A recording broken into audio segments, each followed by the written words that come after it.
We had a crash. We had a big crash.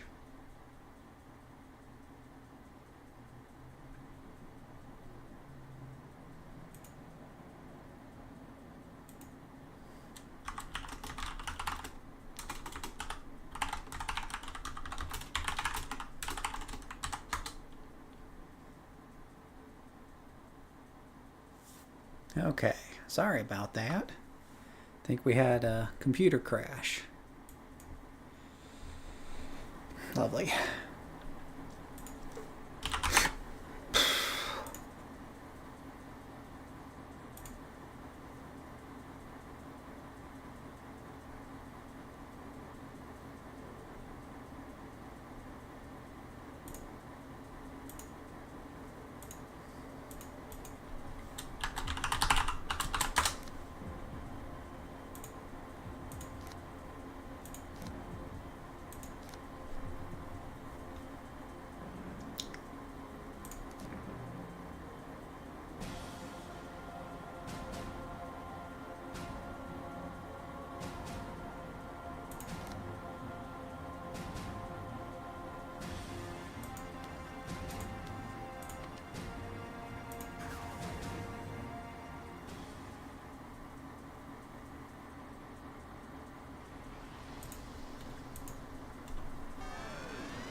Testing, testing, 1, 2, 3. Testing, testing, 1, 2, 3.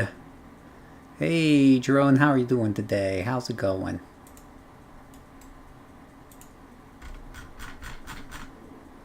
How's it going? How's it going? How you doing? Today we're gonna settle the debate once and for all. I'm looking forward to it. But first we'll do a little warm up. Yeah.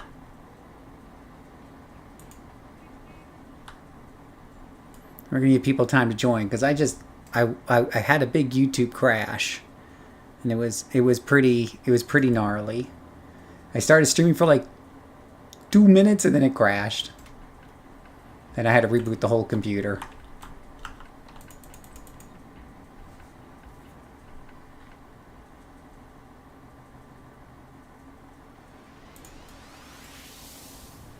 It was most unfortunate. Doing some Ouro missions. Nice, nice. I hear ya.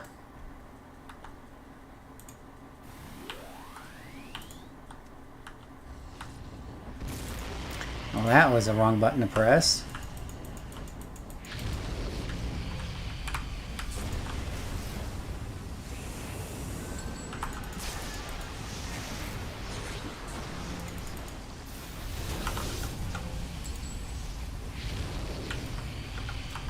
Where are you guys going?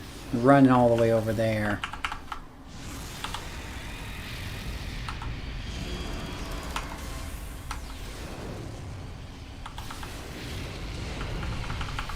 Yeah. Oh, ouch. Is it too loud? Let me turn it down a titch there.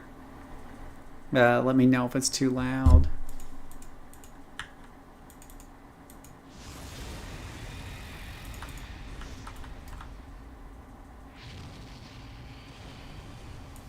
The nice thing about being Sentinel is if you accidentally use up your T9, you got another one right behind it, really. Got like a 32-second cooldown on that bad boy.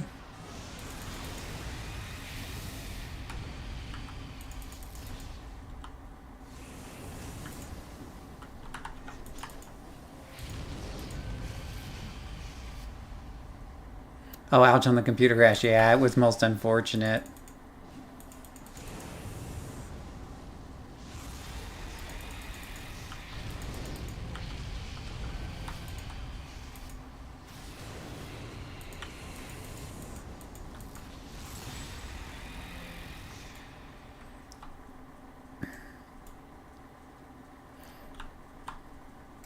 I think I accidentally moved my Rain of Fire around. I need to use a little lock powers and tray thing if I'm going to be doing that. Yeah.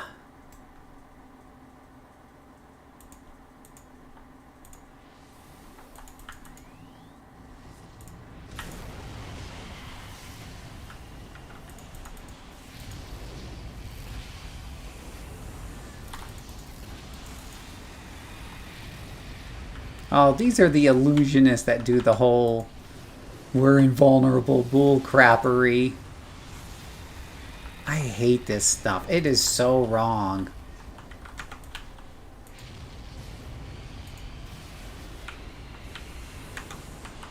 Like, on a scale of 1 to 10, it is very, very wrong.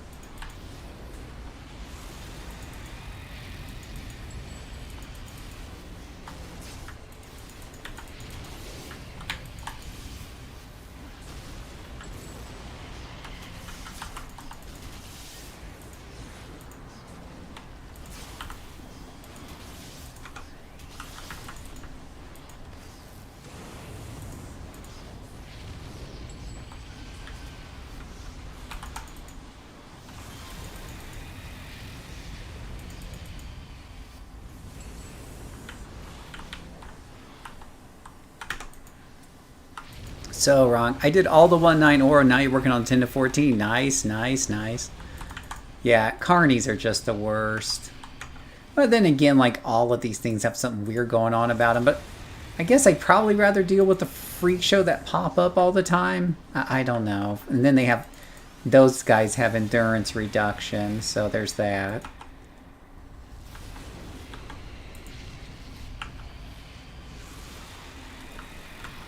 And I'm unsure. Are you... So is the strategy with them you're supposed to attack the decoys or no? You just got to wait for her shield to fall off, I guess. That's your only solution, is to take the punishment until her little paladin shield. It's like the paladin shields in World of Warcraft, right? It's like those paladin shields. Absolutely.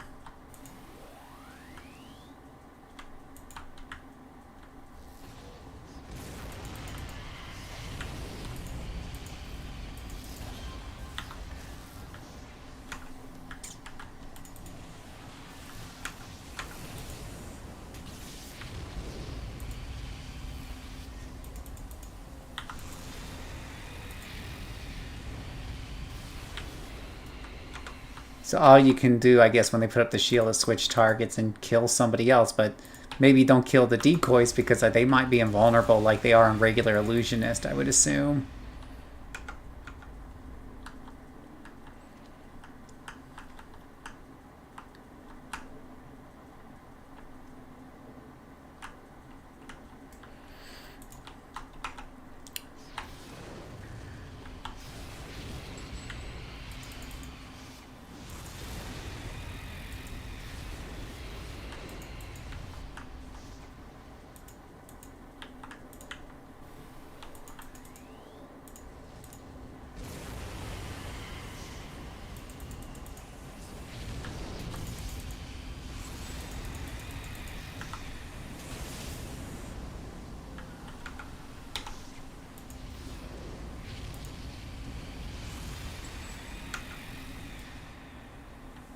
Not doing too shabby here. This is, what, times 4 plus 2 at the moment. But it's really plus 1, I think, because of the level shift. So I always hate that. But, then again, they all are showing level 53, so... this is plus 2, then, technically. I have to look up the settings. We're at plus 2, but they're showing up as level 53 minions, so really this is a plus 3. So I'm not sure why it's saying plus 2 if it's really a, you know, kind of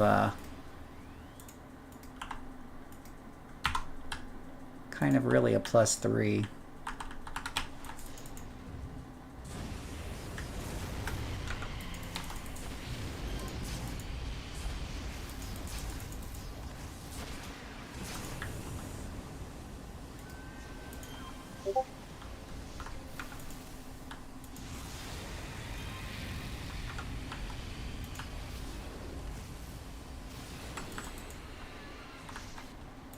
Oh, there's some big tents back there in the Carney land.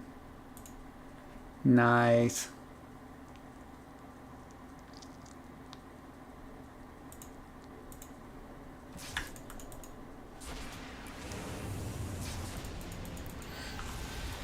No, this character, I think we're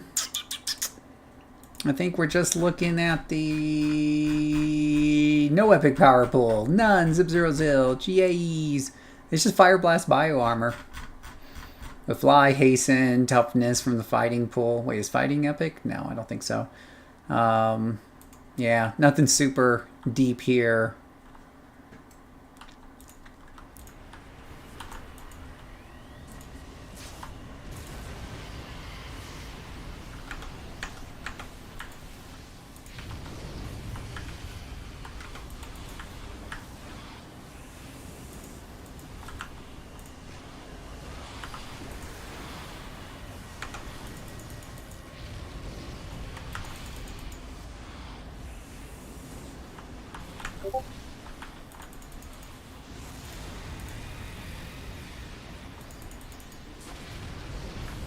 Oh gosh, they actually hurt. Not supposed to hurt.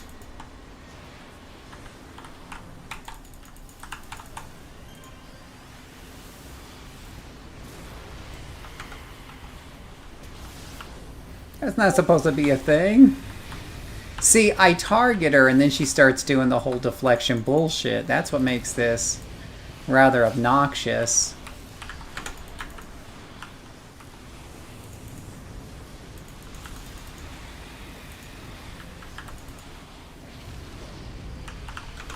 Yeah, and there's all these decoys, but you're not supposed to attack the decoys, I take it? I need to understand what this strategy is behind Illusionist. Really, I do.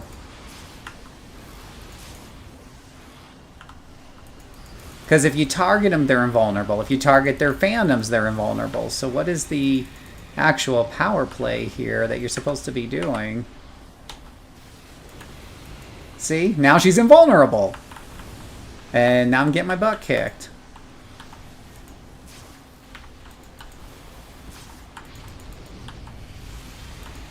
You have to wait for her invulnerability to kind of peel off.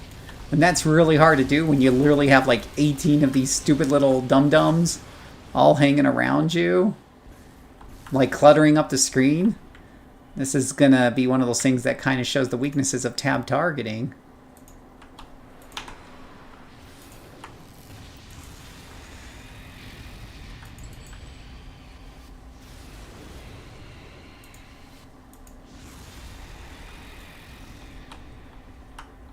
Look at all those decoys just kind of standing around there waiting for me to come. Eventually, I think I got the casters, so I think they'll eventually disappear unless I left one behind. Oh, I did leave one behind. What do you know?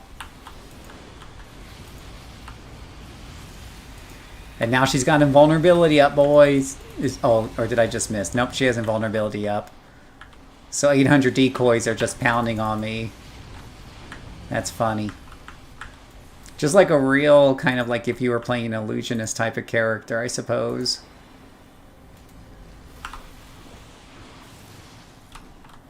Wait, is there is an illusionist right there, Phil. I swear she's invulnerable again. She literally spends half of her time being invulnerable.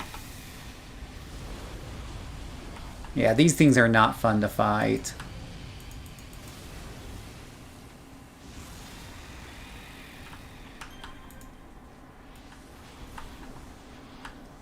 Now, will the phantoms disappear? Usually deal with the minions and then wait her out. They don't seem to take very much damage. Hear that? They're very tanky.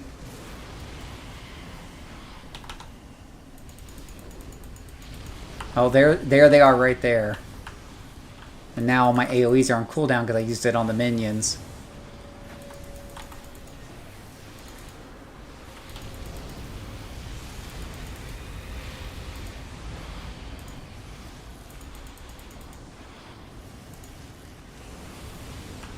Wow, this is bullshit. Oh my gosh, this is so bullshit. Like, oh my goodness gracious. I can't even tell what's going on the screen. This is one of those things they have to give you a warning or you're going to have an epileptic seizure. Yeah, they just kind of come in. Well, being weak to negative energy attacks doesn't help you if you're playing a fire person.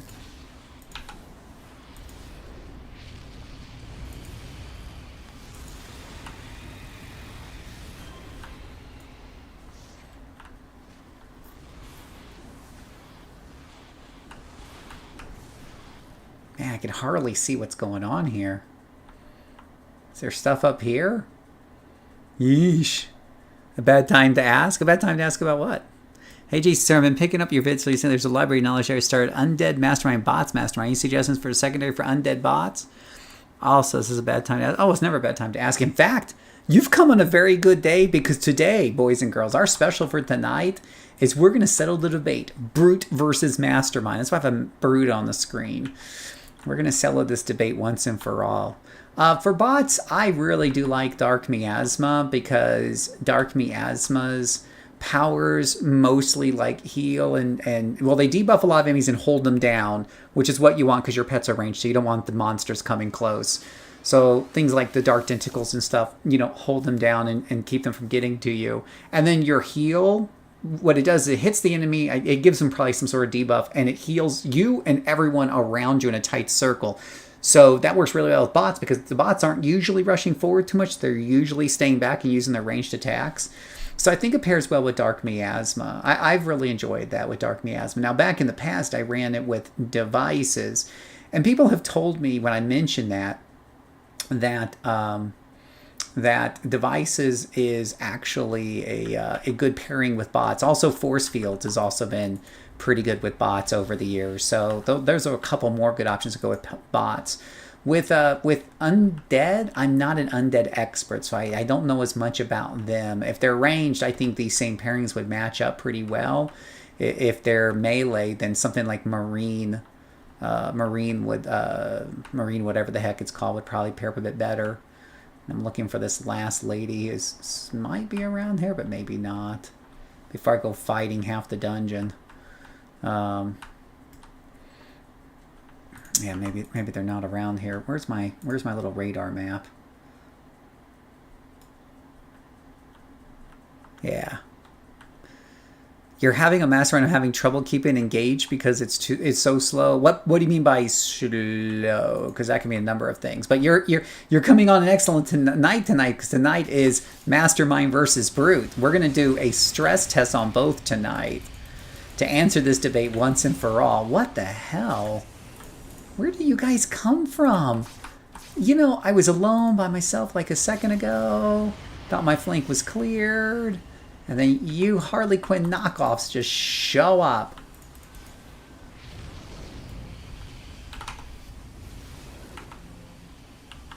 Yeah, see, the decoy phantasm's unaffected also. So that's evil. Undead are more like melee. Then Marine might work a little bit better. Dark with undead is very thematic. Absolutely. And it can work well even if they're melee as long as you're willing to stay close to them. And sometimes I have to do that even with like my Wolfies and Marine. And that's who we're going to be stress testing today, by the way, is my Beast Mastery one with... that has Marine with him.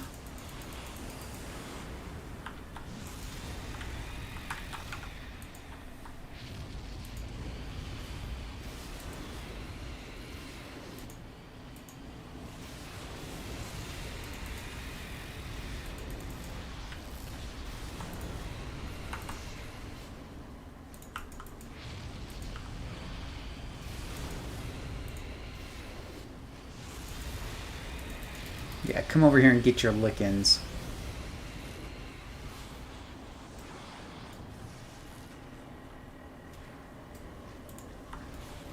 Now, do I still have to fight these guys, or are they going to disappear? Well, that hurt him a little bit. I need a Beastmaster and a Kill Slow, to me at least. Maybe I'm doing something wrong, or it gets in a high gear. I did Beast Nature. Well, you're gonna see some beast action tonight. That is actually on the docket. I slot a lot either way. Masterminds and Brutes are top soloers, right? Yeah, absolutely. I put Mastermind at number 1, Brute number 2. Now, if you're comparing like just sheer killing speed, I think there's an argument that Brute might be a little bit fast. Oh, come on. What is it with these carnies? If you're talking about things like survivability, then I would hand it to a well-played, you know, a well-played mastermind. I'm going to show you how I play mastermind here. That's going to be part of the stress test. We're definitely going to be doing some stress testing tonight. We're going to show the best of both, at least in these low levels. Are they all dead now? Can I head out to the expo with my 3 ladies here? Thank you very much. I can stop being interrupted by carnies and everything else. Yeah, but we will definitely show you how I play a mastermind. I got a video on how to solo a mastermind. I got some footage of me doing mastermind stuff, but we're gonna do some more tonight. Oh, hello, where did you come from? And of course you're unaffected. Why wouldn't you be invulnerable to my attacks?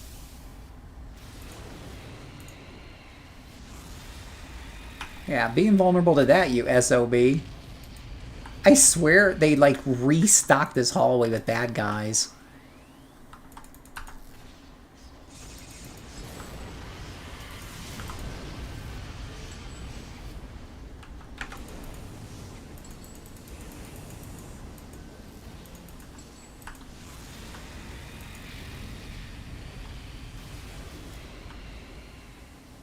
All right, let's keep going, girls.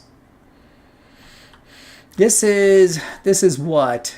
+2 times 4. But again, I swear because they're 50... Well, those were 52. That was a 52. But they're definitely putting some 53s in here. Come on, sunshines. Do I even have a... incarnate on here? I do have alpha. Is it... I can never tell if it's the... which one is it? Info. It is a level shifting one. Oh, I do have level shift 1. Okay. Boy, you wouldn't know it. Brute is my other choice of solo. All right, so...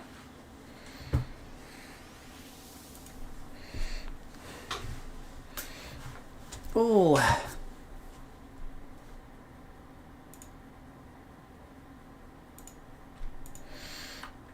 Yeah. Let me just do a couple more fights with this. I'm gonna put this to +3. I just want to get a little taste of this with this character.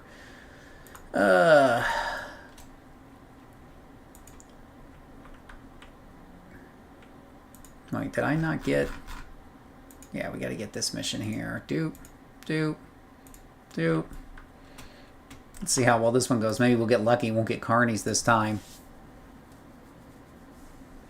Yeah, we've had a lot of mastermind and brute talk. Definitely.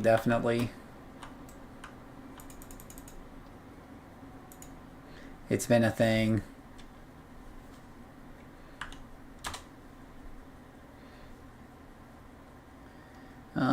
Let's see here.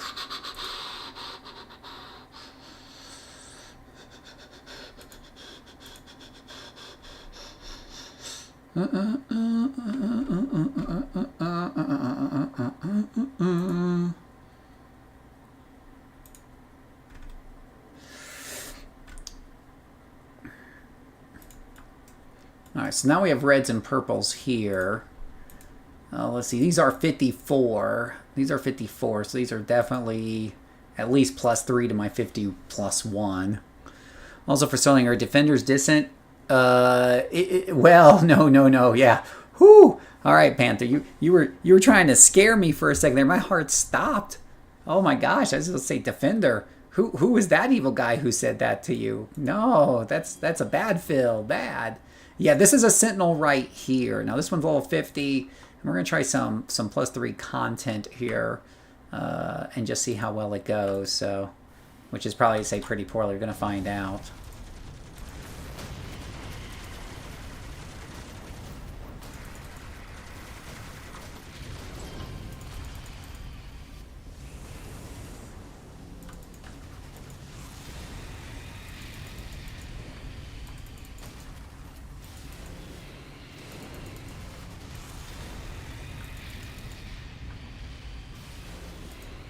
Oh, hello.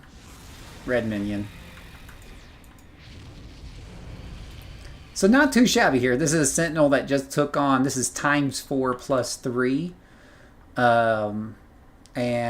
Actually, yeah. Well, no. Oh gosh. So they're 54 there. They're 53 over here. So this is a whole bunch of very unhappy people right here.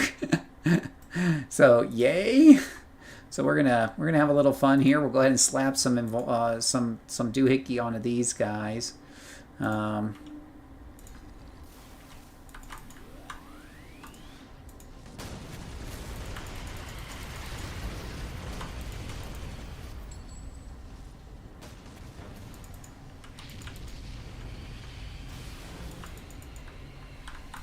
It's still not doing too bad.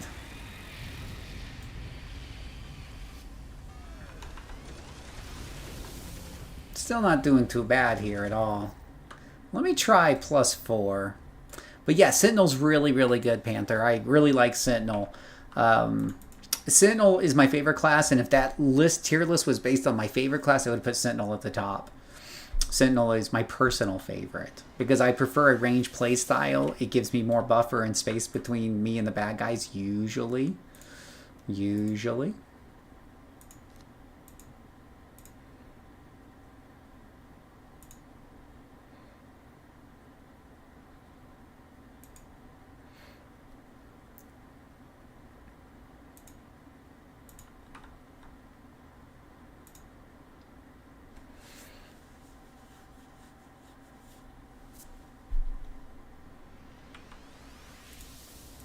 Well, now they're all 55. There's no way this could end poorly. Not at all. No siree Bobolino.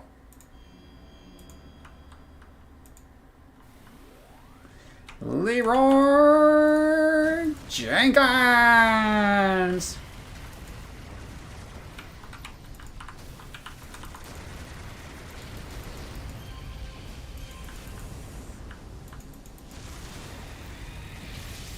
Look at y'all's favorite little Sentinel taking on +4, and they said it couldn't be done.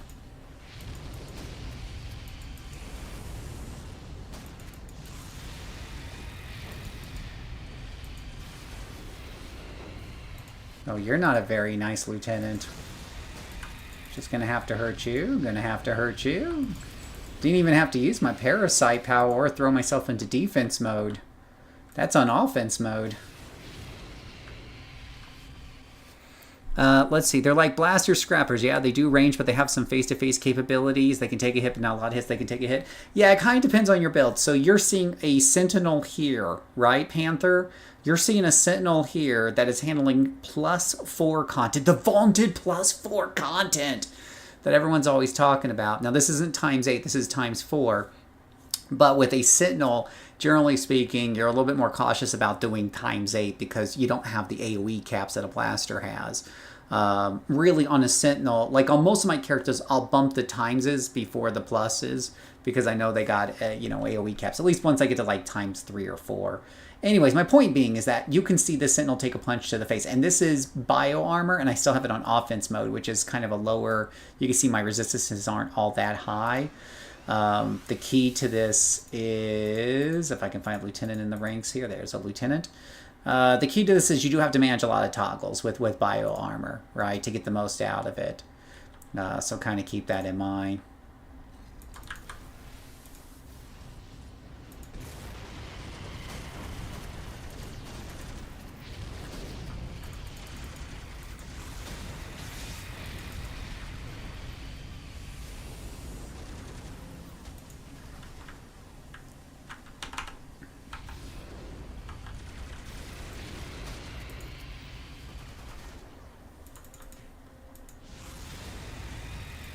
He's like, I can hurt you. Yeah, I'm sure you can.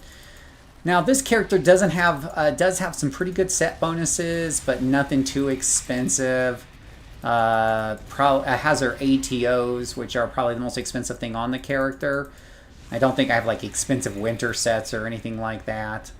So if we take a look at the enhancements here, and you just saw her take quite a few hits and whatever have you. I don't know. Probably, I think they're saying anywhere between March and May. Yeah, but you can see here, geez, oh Pete's, I don't even have superior. I have Sentinel's Ward that's superior. That's the ATO, and that's about it. So I don't have super big anything going on with this character that is rocket science here. And I'll do this last group here. Oops, that was kind of stupid of me.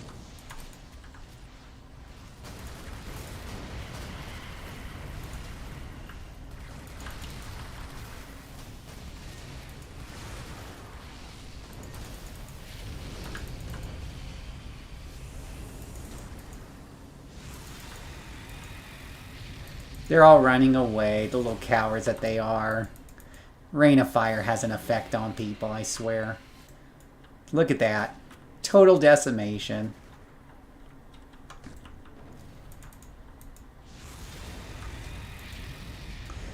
Now, if you want to have, yeah, so that's a pretty good, example of what a Sentinel can do there.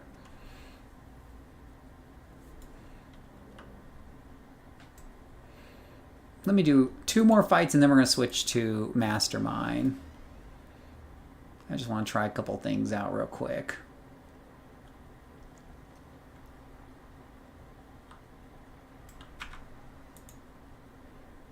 Let's go ahead and...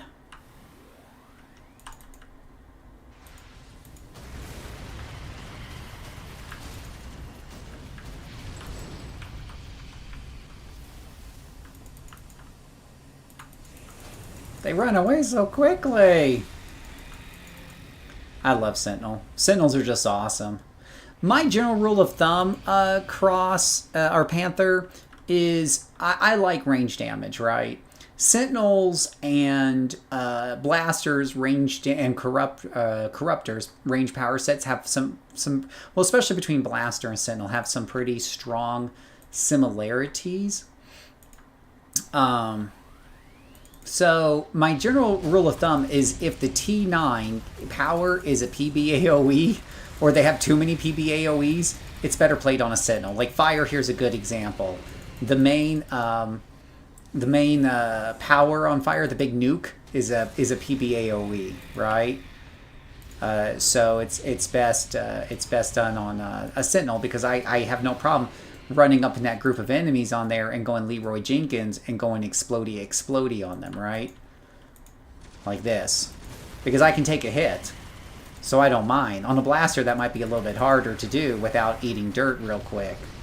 You know, if for some reason things go bad. Uh-oh, speaking of eating dirt. Oh, I just ate some dirt there because I was too busy talking, not paying attention. Oh, I think it's because there's some other over there, too, I wasn't looking at.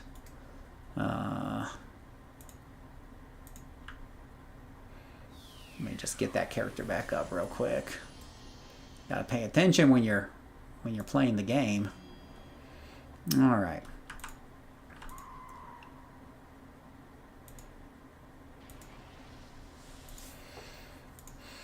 But yeah, Sentinel is definitely a really good one to play for soloing. Totally.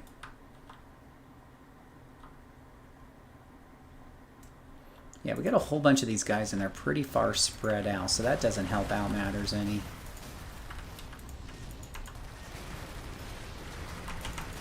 Trying to round them all up here for one of these guys.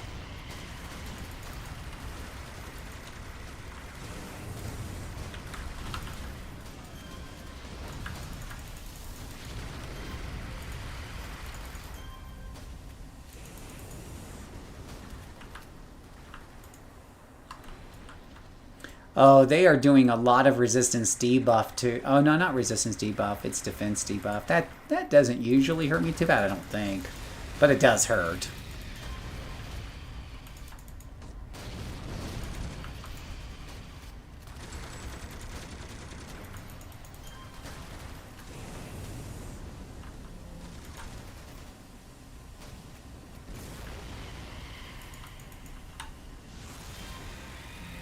It's wedding crashing season. Ah, boring. I'm not into seasonal events. Alright, that's probably good enough for now. I think I'd play Sentinel but prefer melee, which is why, but pet classes are my pride and joy. All right, so let's do that, Panther. Let's show you some pet classes, right?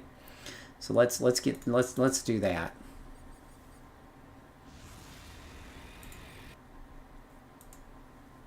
Let's do that. Let me look at something up real quick.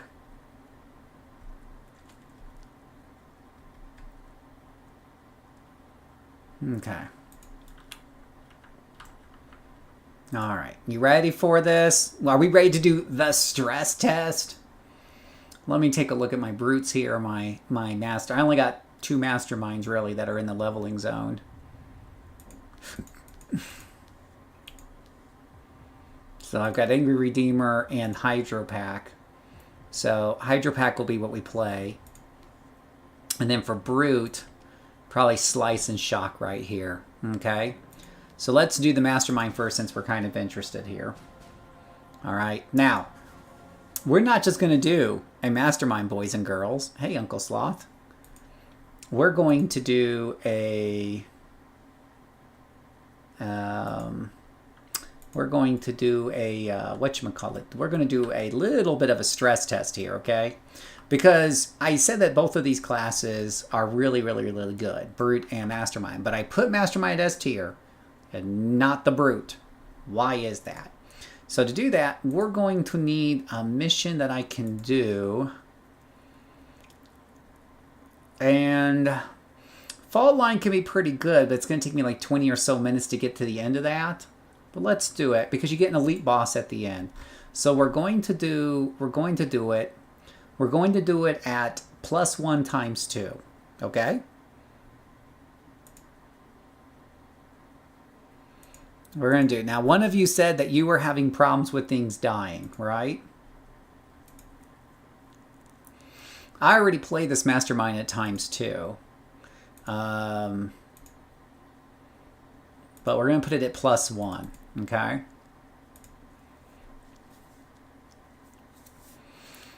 Now, one of you, I think one of you was saying it was kind of slow, right?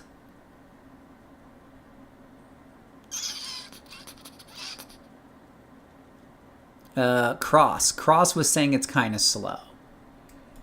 Cross was saying it's kind of slow. So we're going to go do this first mission here. And we're going to see, we've bumped up the difficulty. ×2 +1 for a low-level character.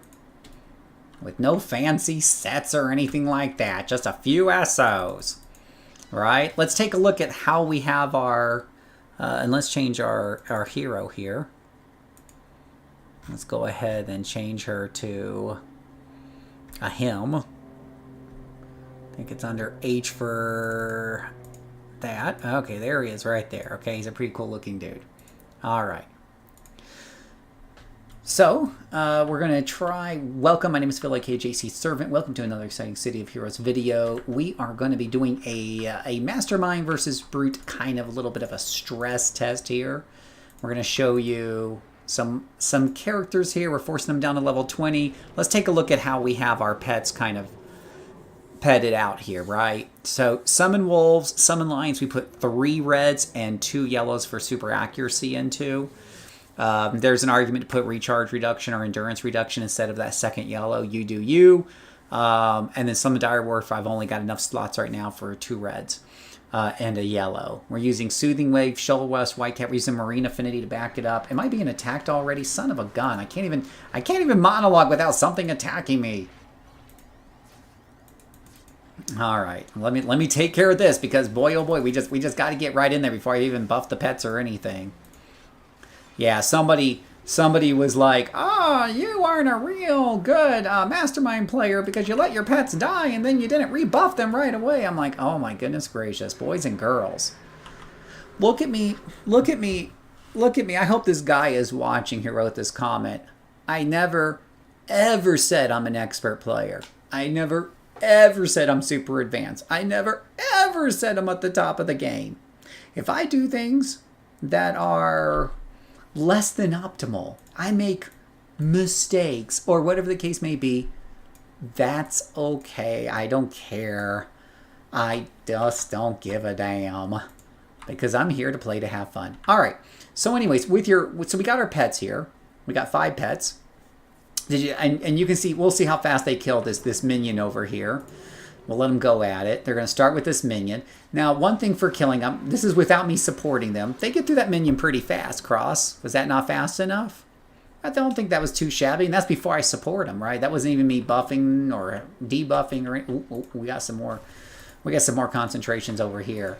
Now, yes, in order for you to help them kill faster, you are supposed to be doing buffing and debuffing and supporting. That is part of the deal. That's part of the written contract between you and the pets here.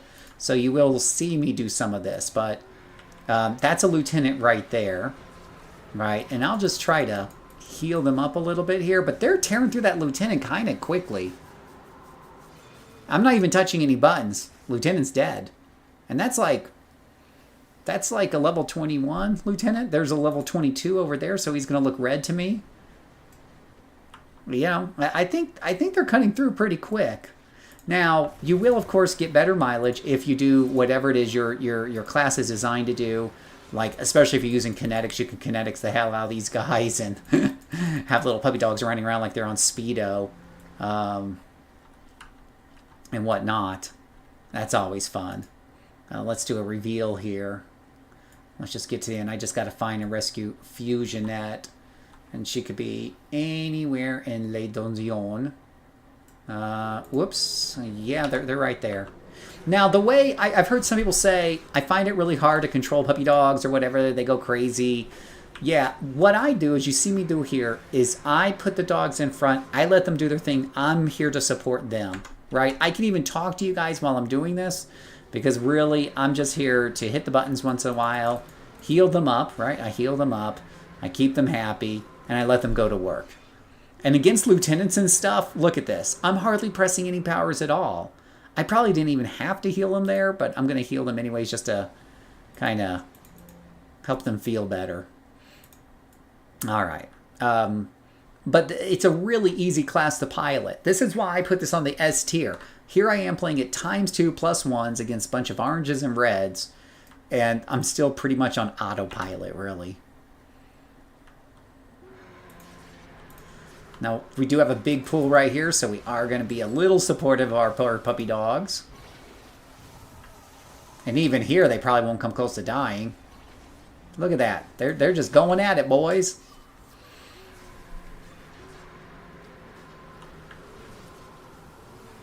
Say they're having a good time.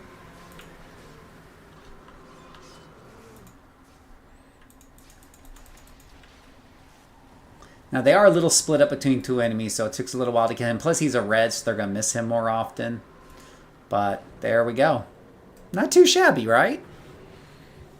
Not too shabby. Getting through this, not a problem. I would say difficulty right now is pretty low. I haven't had to use any inspirations. I haven't had to run away yet. Nothing like that. Now, there's a couple of stress tests that we're going to want to do in this. One is we're going to want to face off against an elite boss or two, and we will find that in this scenario eventually. The second thing we're going to want to do is do a bad pool, even if I have to do it on purpose, and see how well they handle a bad pool. So that's gonna come up at some point.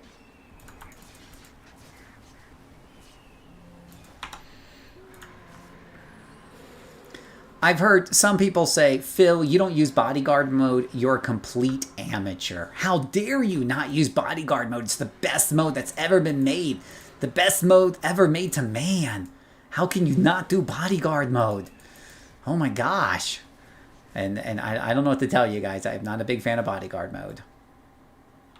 I'm not a big fan of being the pet's bodyguard. That's what I feel like it is when you do bodyguard mode. You're going to run in front so the damage gets split between the pets. That seems to me like I'm bodyguarding for them instead of the other way around and whatnot. The one little bad thing about this particular pairing of Marine and whatnot is I feel like I have to heal these pets manually after combat. I mean, you can always like slip them a green and that'll replenish them as well. But it's like almost faster just to summon a new one or something. I don't know. By the way, you haven't even seen me use like the cooldown Fortified Pack. The problem is by the time I know I need to use Fortified Pack, they're probably already dead because I'm so unused to using it. It's a long cooldown ability that buffs up their defenses and everything.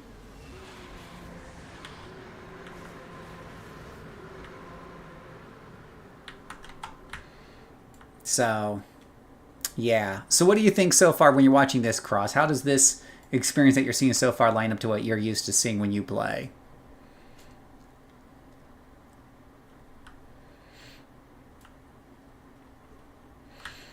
And Panther and everybody, what do you think so far of this? This is a +1 times 2. Now, if you're playing on default settings, you will sometimes run into +2 just in the normal course of play. I should say +1, but they've been popping a +2 because people ask me sometimes, why don't I play more +XX? And the reason is because flashbacks automatically have +1, 2, or occasionally even 3 built into it. And if you set it at +2, that +2 will combine with a +3, for example, become a +5. And that sucks.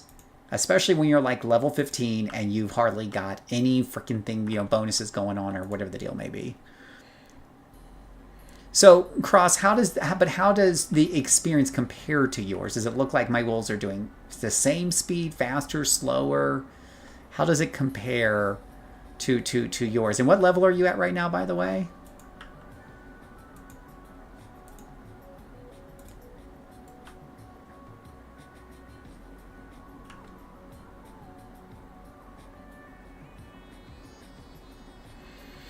As we're running through here. Now, I should get an elite boss in here somewhere. Though I think it's an elite boss I'll have help with. I'm not super sure.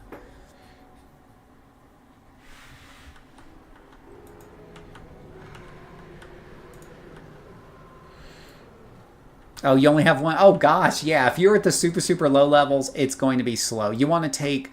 Yeah, the super low levels, if you're going too slow, like when you only have one pet, then yeah, you want to you want to grab the start vendor, things to help speed up your progress. And that happens with a lot of classes, by the way. Especially if you're playing like controller, dominator, it's not unusual to have some issues with things being kind of slow.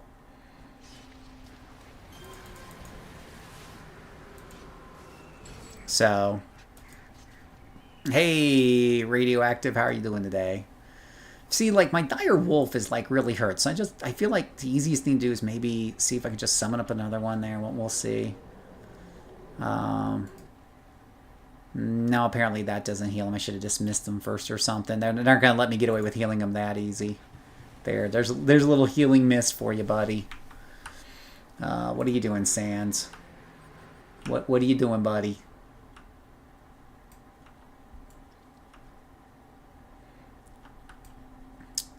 What you doing? All right. So what I will do, just to kind of humor some people here, I'm gonna put I'll put bodyguard mode on right here. Doing pretty well. Thanks for asking. Getting ready for my big appointment tomorrow. Ooh, yeah. I hope everything turns out okay with that. All right. So generally speaking. In a tough pull, you just want to make sure you're constantly supporting your pets, making sure you're doing the things that your class can do and do it well. Make sure you're keeping them healed, keeping them buffed, all that other fun jazz. Going in there, debuffing the enemy. That's what Marine does. And you can see we get through things really, really quick, even on +1 times 2. I could easily bump this up to a ×3, maybe even a ×4. And it just wouldn't matter to the wolves. I'm currently level 59. Robots Traps. I think that's a great combination. Ikadra. That was the first Mastermind combination that I played back in City of Villains Live. And I really enjoyed it. When I recreated, the fun story there is when I recreated that character here in Homecoming, I forgot it was Traps and I picked Dark Miasma instead. And I don't regret the fact that I picked Dark Miasma, but then it occurred to me like a year and a half later when I saw Traps, I was like, oh wait, I had picked Traps because it made more thematic sense for that character. And now I'm a little sad. But it's okay. I'm not going to restart that character or make another one just like it. No. So we do have a mastermind right there, and because I'm talking, I'm not 100% a mastermind. A little arch villain. Yes, a little arch villain right there. Elite boss and curse. But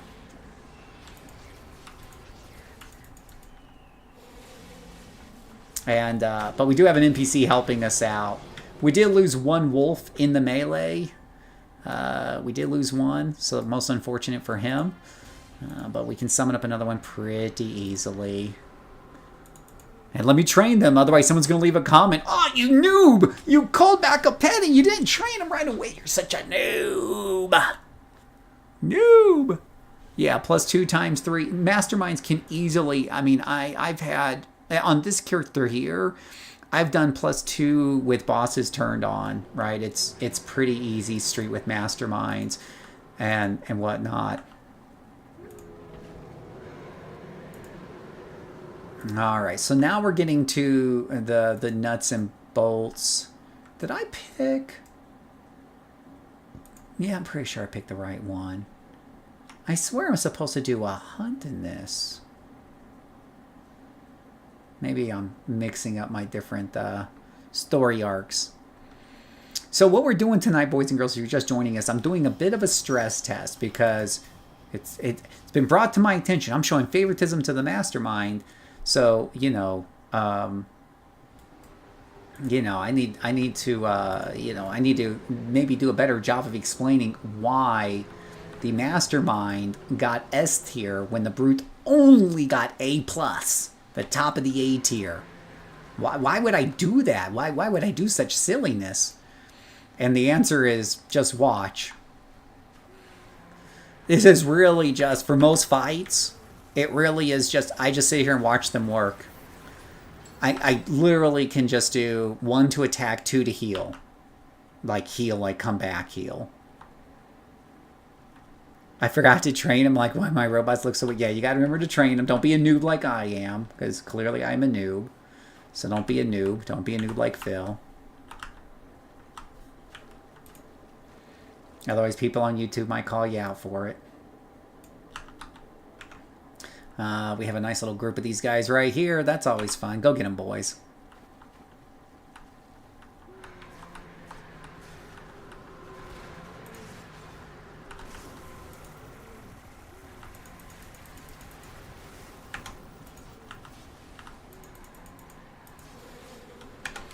So one of the reasons I don't use bodyguard mode is I really do like them to focus attack. I'm showing you right here. I keep them focus fired on one person at a time whenever I can because that's what gets people down. An enemy that is down is not doing any damage. If they're splitting up between targets, which they tend to do in defensive mode, then it can be a little it can be a little longer to kill everything and stuff. So we'll do a guardian mode here just for kicks and giggles. One of the nice things about well, I said I was going to do guardian mode and then I still had them attack first. Yeah, I don't know.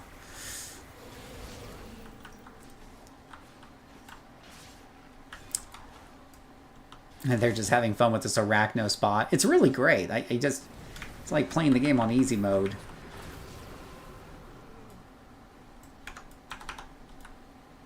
Go get them, boys. Noob, how to use bodyguard mode? I don't think I've ever used it. Right. That's what they were saying. Like, how can you be a YouTuber and say, mastermind this and this and this when you don't even use bodyguard mode? I didn't even know. I mean, I knew about it, but I never looked into it, so I didn't know how to do it. And I had read about it somewhere, so when I say I know about it, I just knew that, hey, it was a way to split damage with your pets by putting them into a defense mode. I didn't look into it because that didn't sound appealing to me. Now that people keep bringing it up, hey, Phil, you got to use bodyguard mode more, I've looked into it more. It doesn't fit what I think is the best playstyle for a mastermind. And you kind of see what my playstyle is here. Let them go first. That's what makes them S tier for me in leveling characters. Let them go first. Let them take the alpha strike. Let them do the thing. And you get their back. If they need support, you give it to them. If they need you to debuff the enemies, you do that. You're the backup singer, right? You're the support. This is how I play them. It is very, very easy. Low stress. And this is on This is on ×2+1 on a level 20 character, right? And we're not stressing any of the normal mobs. Now we're going to try a bad pull here because I'm running out of mobs here. Oh, actually, it might be a little bit easier once I get out of the sewers. Now this is a little bit of a tough group, so we got a red in there. Let's just see how well. Let's see how well these guys handle it without me supporting them a whole bunch. So we got a little bit of a tougher group here. But let's just say I keep them focused on one dude. Like that. And they are taking some hit without me supporting them. They are taking some hit points. They are getting their butts kicked without me healing them. It is going a little slow without me supporting them. But they got through a pretty tough fight at ×2+1 with me doing nothing more than pressing the attack button. Do you guys see why I put these things in S tier? And there's no risk to my character. I could go cook a burrito in the fridge. Again, it's just, to me, this is why this is S tier. It is very easy to pilot as long as you play it right. As long as you play it the way it's meant to be played. If you run in front of them and stuff, then I guess you get what you get. But let me heal them up with a couple of those guys there. Now, let's say, and I don't know why you'd want to do this, but I guess bodyguard mode, things attack me, it splits the damage among them easily. Or evenly, I should say easily. So let's just say I attack this guy first, right? So he's going to want to attack me. And you're going to see that I take very little to no damage. Well, they're still attacking the wolves anyways. Even on bodyguard mode, I guess.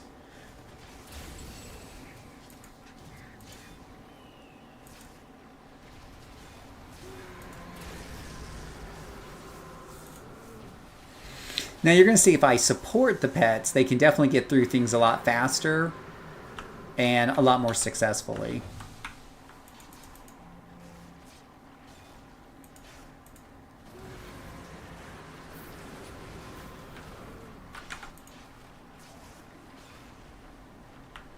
Except for that one wolf who's about to die. But easy enough to call up more wolves.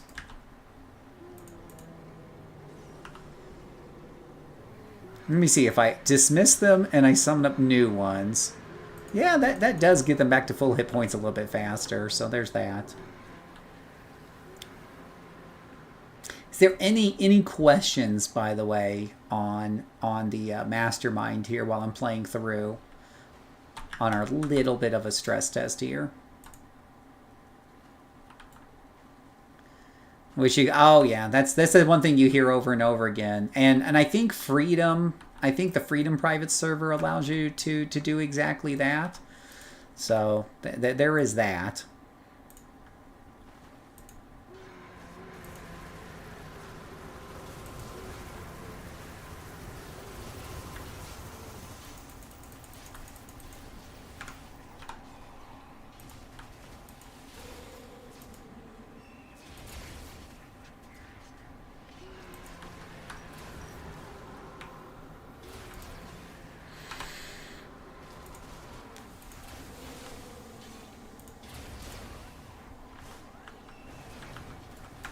Uh-oh. Dire wolf down. I repeat, dire wolf down.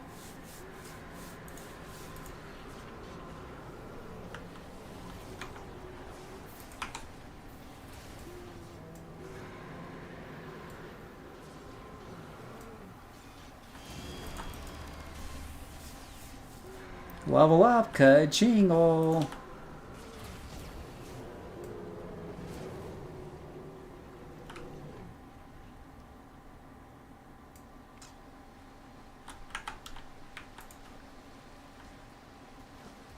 You can name them. Yeah, you can name them, right. But if you want to like change the looks, I think Freedom, I heard from somebody that Freedom lets you do that. But yeah, don't quote me on that.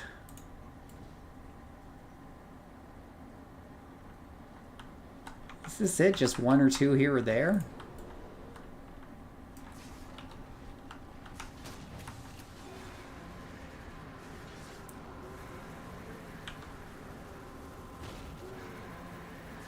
They're like, oh, get after them, maybe.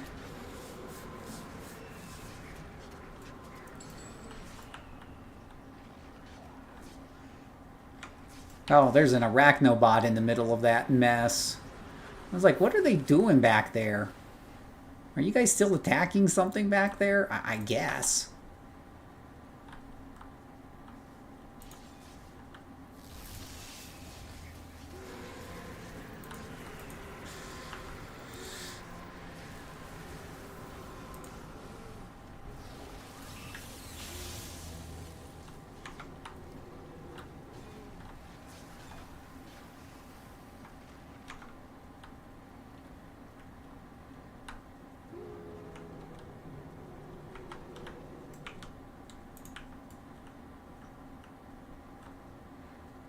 All right. So over here we have the final boss here. This is an elite boss. Again, we got the set a little higher than normal. Now, last time I did this with this character, I was able to do this without using inspirations. I don't think I had to resummon any pets or anything along those lines. This time, you know, it'd be helpful as if I could get the pets into the heal. Can I get you guys up here for a second? This time, we're obviously dealing with a higher level, you know, boss, so we could be in a little bit more trouble here, but that's part of the stress test. See how well they do. Okay? Where is that alpha Howler Wolf? Howler Wolf 1, Alpha Wolf 2. You think Sunshine could get his heals on over here just to be on the safe side. Alright.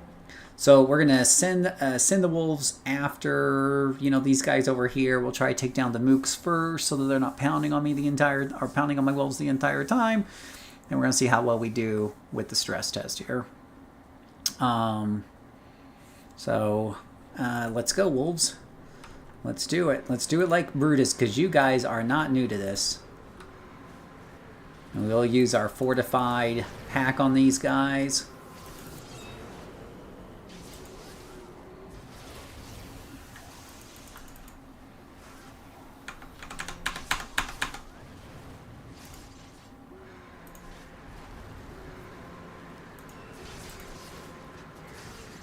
Keep it up, boys. You're doing a good job. Uh-oh. Lioness is down. I repeat, Lioness is down. So we did have one wolf down on this one. Oh, you know, it just occurred to me I should be using the Venom Dagger, but I totally forgot. She's dead anyways. Didn't have to use an inspiration. Lost one wolf the entire time. I don't know how much easier it can get, guys. What do you think? Was that easy?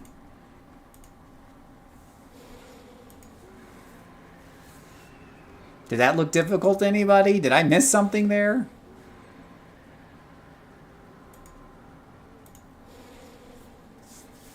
The hardest part would be waiting for the wolves to actually kill the submarine because it's a little tanky. Eventually they'll destroy it. And there we go. So 26 minutes. Not that we were speed rushing it or anything like that. I was kind of going about it kind of casually, but a little on the slow side. You know, probably a little on the slow side overall, just a titch. But absolutely safe and easy to play, even on harder difficulty. Really didn't have too much of a problem with that. Now let's go over to a brute.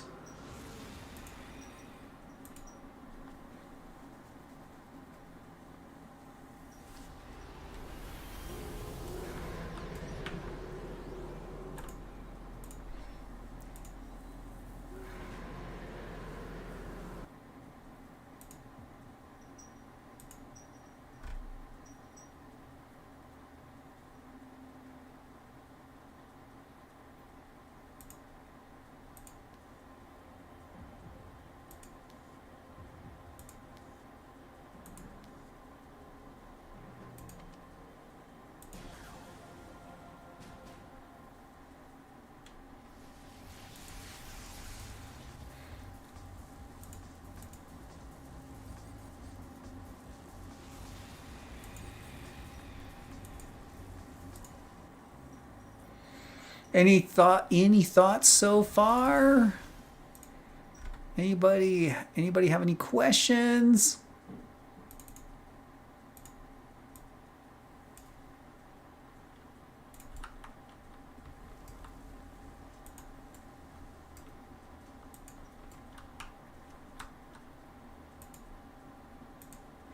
So we'll put this at ×2 plus 1.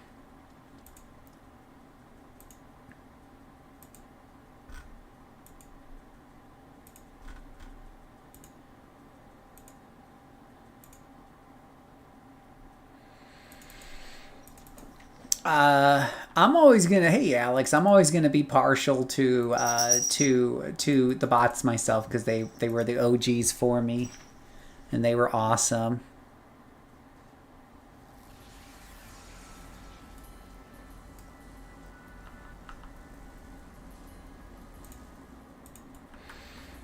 Okay, we are back.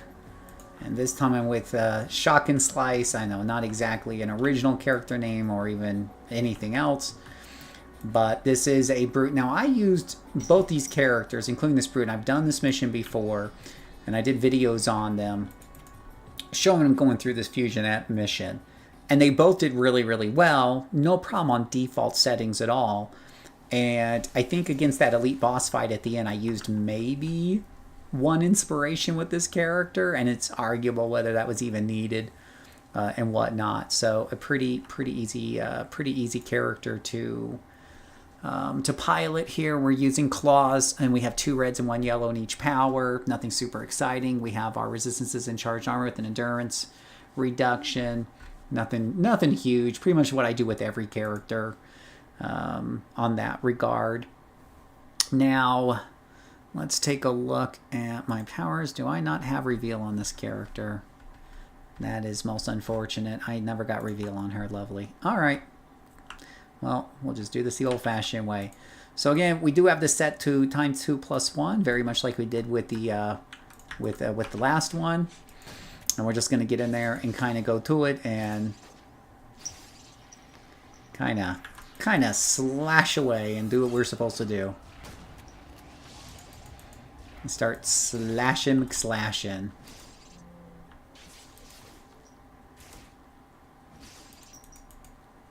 And you can see my damage bonus right there, 186. That's partly from abilities and then rage going on there.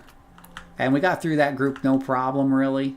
Got a little bit of an endurance thing going on with the lightning field and everything that's going on. We're going to see some endurance drain. So she kills faster at this level, but endurance tends to be an issue. So the speed of her maybe getting through mobs is kind of a little offset by the endurance drain. I could probably turn off lightning field, and let's just see if we just don't do okay without that, because that is one of those bigger endurance drains.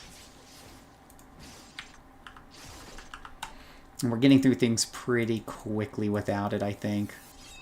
Oh gosh, yeah, see that poor guy doesn't even know what hit him.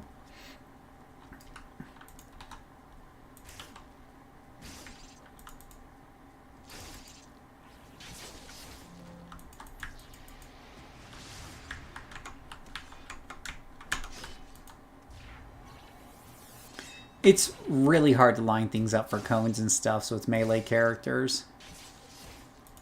Oh. Now, she does not have a self-heal here, right? So if I get overwhelmed or anything like, you know, they got a couple of good hits on me, I have to watch my health and consider using some inspirations here, which I didn't have to worry about on the Mastermind. I'll just point that out. But I think we're going to continue to see that be a little bit of an issue here with this harder difficulty level. We'll kind of see. We have some good resistance, though. But if they're using anything I'm not particularly resistant to, or if they just get some lucky hits or whatever the case may be, it could probably get uglier before it gets prettier.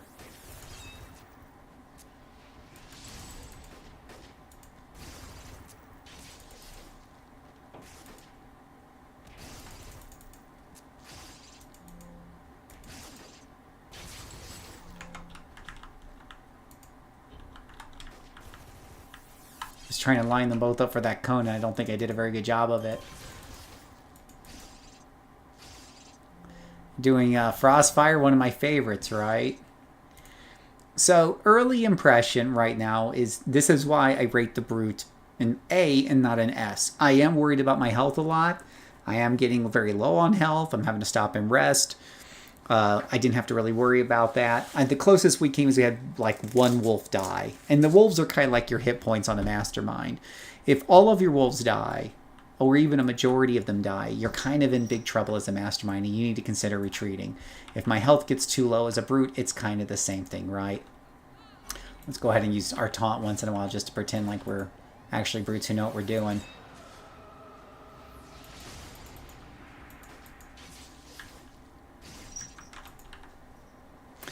Now, I'm not saying there aren't some expert builders and players out there who couldn't figure out a way to make this work a little bit nicer compared to the mastermind. I know I'm going to get some comments going, well, if you just remember to grab this and this enhancement or this and this proc piece and you put it with this and you would have done this attack order exactly on your brute, then you would have been awesome and it would have just blown your mastermind away. And it's just like, that's kind of my point, though. If you start going in all those details, no one had to give me, a 6-course lesson on how to be a great mastermind.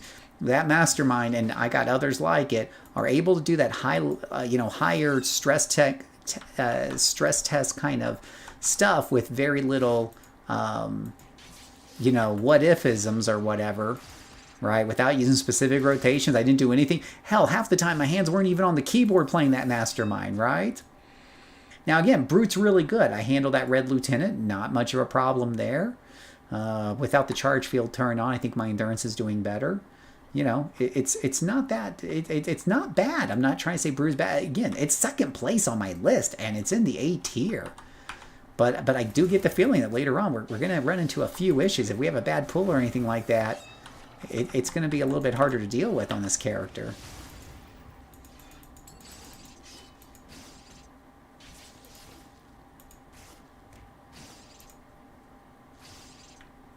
Fast killing when the rage is up, but you still have to stop to either recharge health or recharge endurance.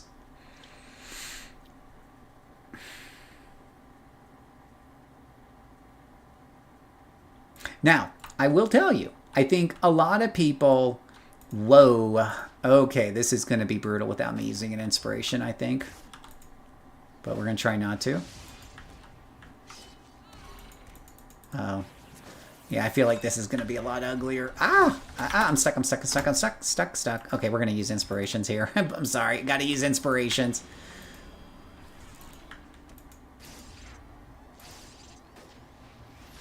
And I'm still, dead. Stress test failed. Oh gosh, I didn't realize the camera somehow got knocked up. Gosh, my head's been missing from probably the whole thing.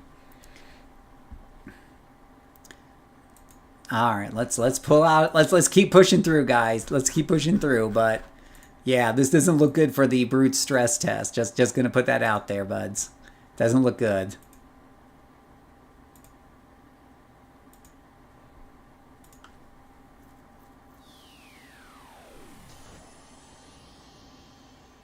Wah, wah, wah. Wavy head, wavy head, wavy head.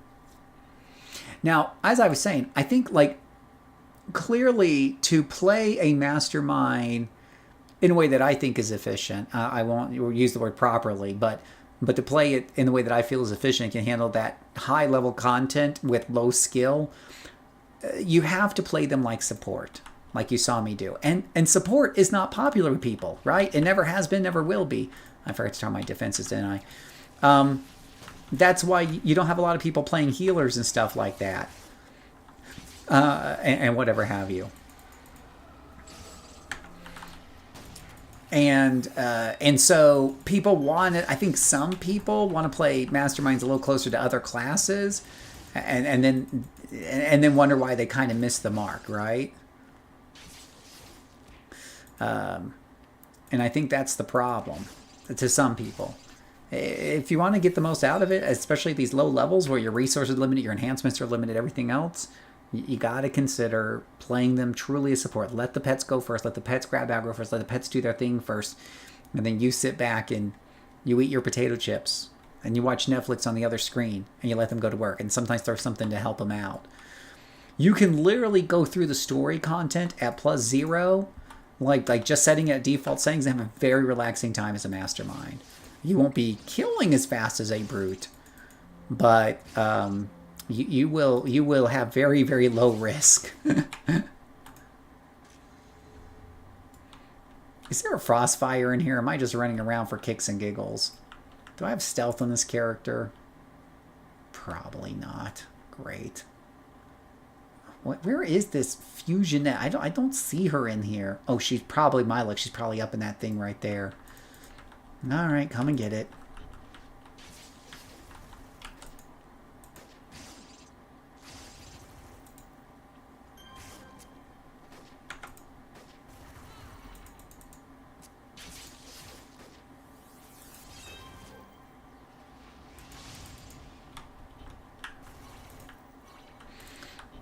Okay, you guys are not going to taunt me into the middle of that room. We are pulling your candy asses back here. Hopefully before I run out of hit points.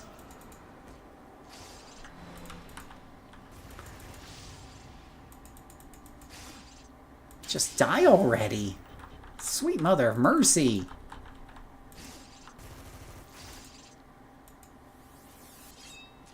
There we go. Jeez. Are mastermind pets known for being the worst? Are any mastermind pets known for being the worst? From what I understand, talking with a lot of community members, the doggos I'm playing right now are some of the worst.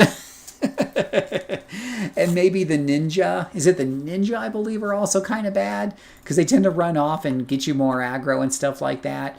A lot of people get frustrated at the ease at which a pet can pull a bunch of other aggro that you weren't expecting and get you into a bigger fight you weren't expecting. I don't seem to run into that problem nearly as much as other people do, partly because I sit back and I watch my pets, right? I think if you're up there doing the bodyguard method where you're constantly fighting side, up in the front, and maybe they're killing some things off to your side, they're in your peripheral vision, you're not keeping an eye on them. Then they get all crazy and you lose track of them. And I think that's what happens with some people. But with me, I sit back and watch them. And if they start running away, I pull back the leash. That's what I do. I just pull back the leash. I don't have a problem with doggos. I like the doggos. But I think the doggos are considered some of the weakest. Ninjas. Oh, and demons. Yes, I forgot about demons. Demons can be pretty bad too. Yeah, I need to play demons. I like playing the off-meta stuff. Come on, Fusionette.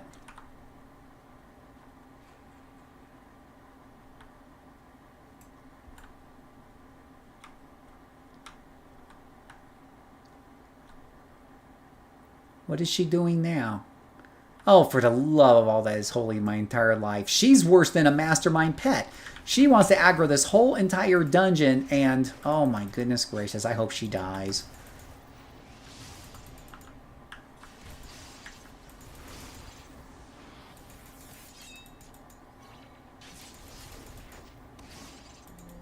The nice thing is if she dies, it'll just kick me right out of the mission, so there's that.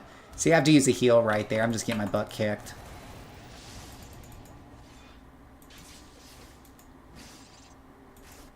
There she goes. She died, so I got kicked out of the mission. Thinking about making a new mastermind, though. Demons are fun since a mastermind is a melee-based power set. Oh, well, that's where you need bodyguard mode, then, if you're going to be up there meleeing a lot. But I don't use my attack powers very often in my mastermind, if you guys see the way I play. I don't do a crap ton of damage anyway, so...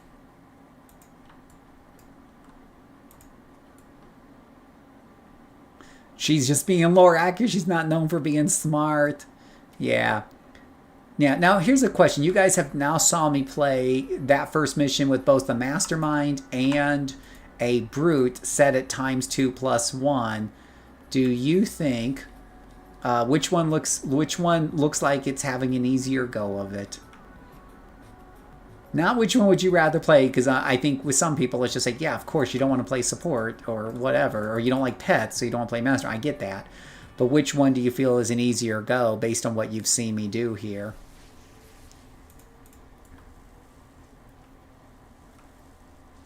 Oh, Arbiter Sands right up at the front. That's very convenient.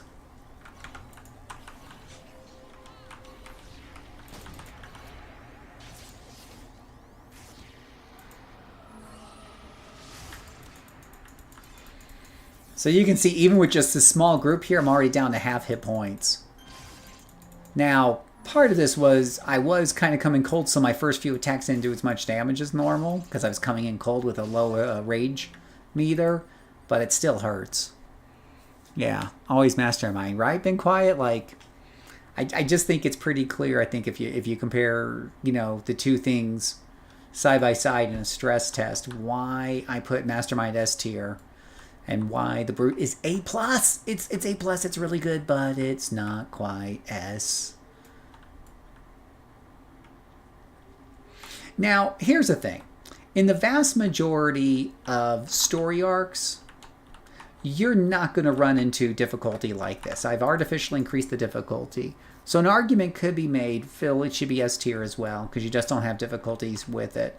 But, if you play a lot of different story arcs, you know that there are story arcs that are wonky, that have high-level enemies in them, that have bad pulls in them, that have enemies that will drain your endurance, that will slow you down with recharge reductions and all that other bullshits. Wow, why are you guys all the way back over here? Why is this pool so big and ugly?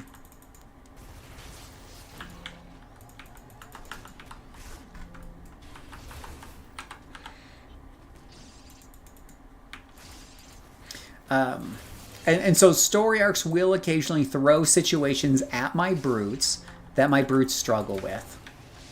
It doesn't happen too often.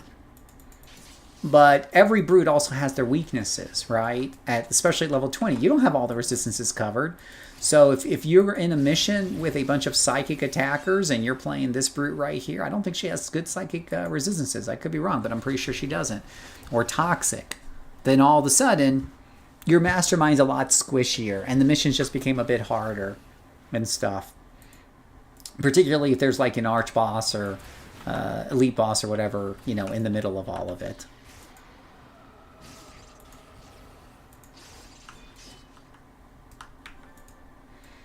All right, Fusionet. Do you think you could, follow? Oh, we have to defeat. We have to defeat our little elite boss somewhere. I forgot about him. We got an EB to defeat here. Oh, good grief! It's the. Of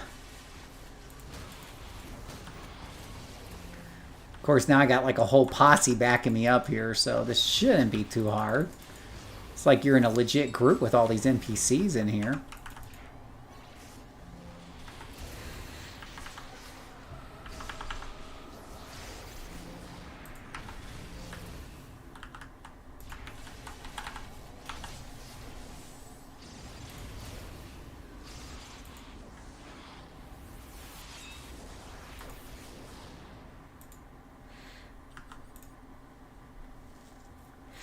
Yeah, I definitely come a lot closer to dying on the brute, to be sure.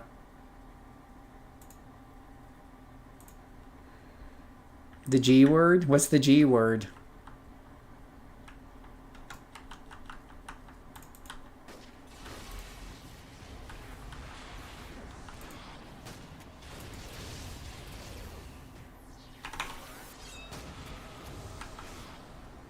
I can't even tell what's going on in this room.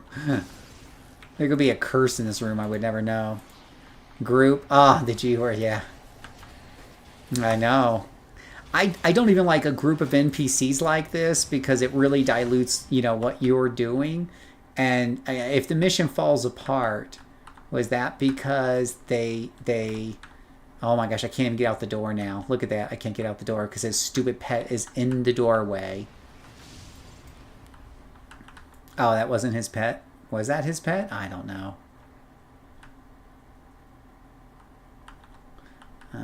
Where's the freaking next floor at, or the exit, or whatever? So, like in some missions, it was clear that they bumped up the number of enemies, but they did it because they gave you an NPC. So when you lost, was that because your character wasn't built good enough, or because the NPC wasn't pulling their weight? Or somewhere in the middle. It just muddies the waters, right? It just muddies the waters. All right, here's our good friend Cursed, all right? So this is our first kind of... Oh, for the love of Pete, guys. Do you have the... Fucking... Like, literally, guys.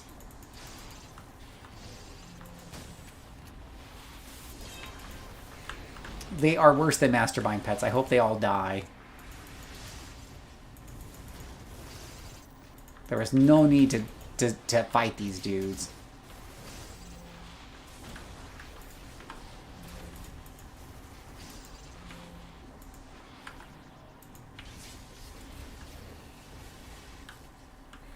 All right. So we got Curse over here.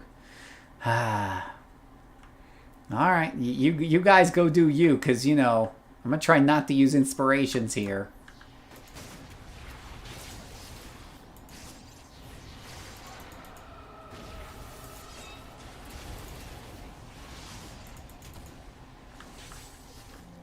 Where did Curse go? Little fun guy over here.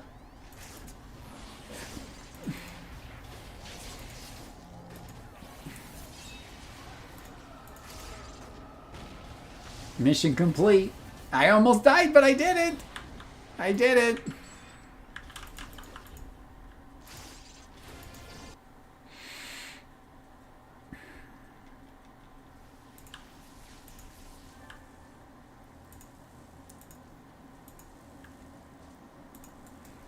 We didn't die. But now we have the big face off with the elite boss one-on-one. The true test of metal.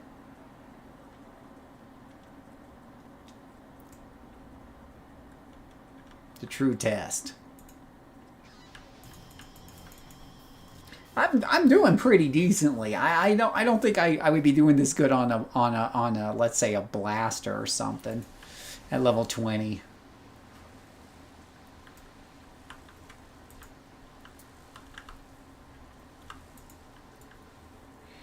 I'm gonna try to run through some of these fights here and just get to the point.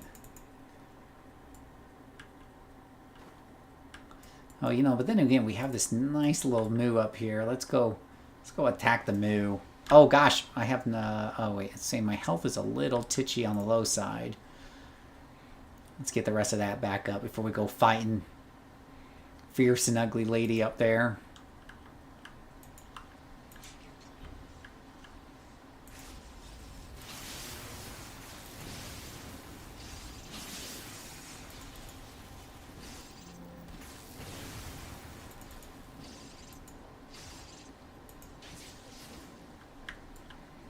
Chop chop. Hey, there you guys are. You joining the party? Oh, nice hit on both of those guys. Oh, level up. Well, now that's... wait, would that... Okay, no, that one... I was about to say that's going to mar the numbers, but... mar the experience, because I would be one level above everything than before, but now I'm enforced to level 20, so we're good. I will be riding high off of these inspirations for a solid 60 seconds.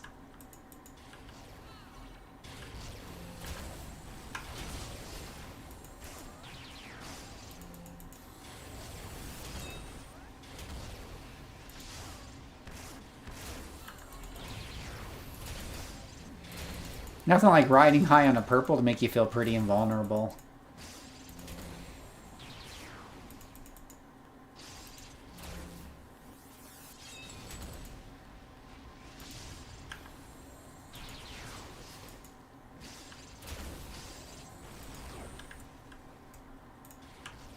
What the heck? Come over here and play with the rest of us. Stop hiding over there.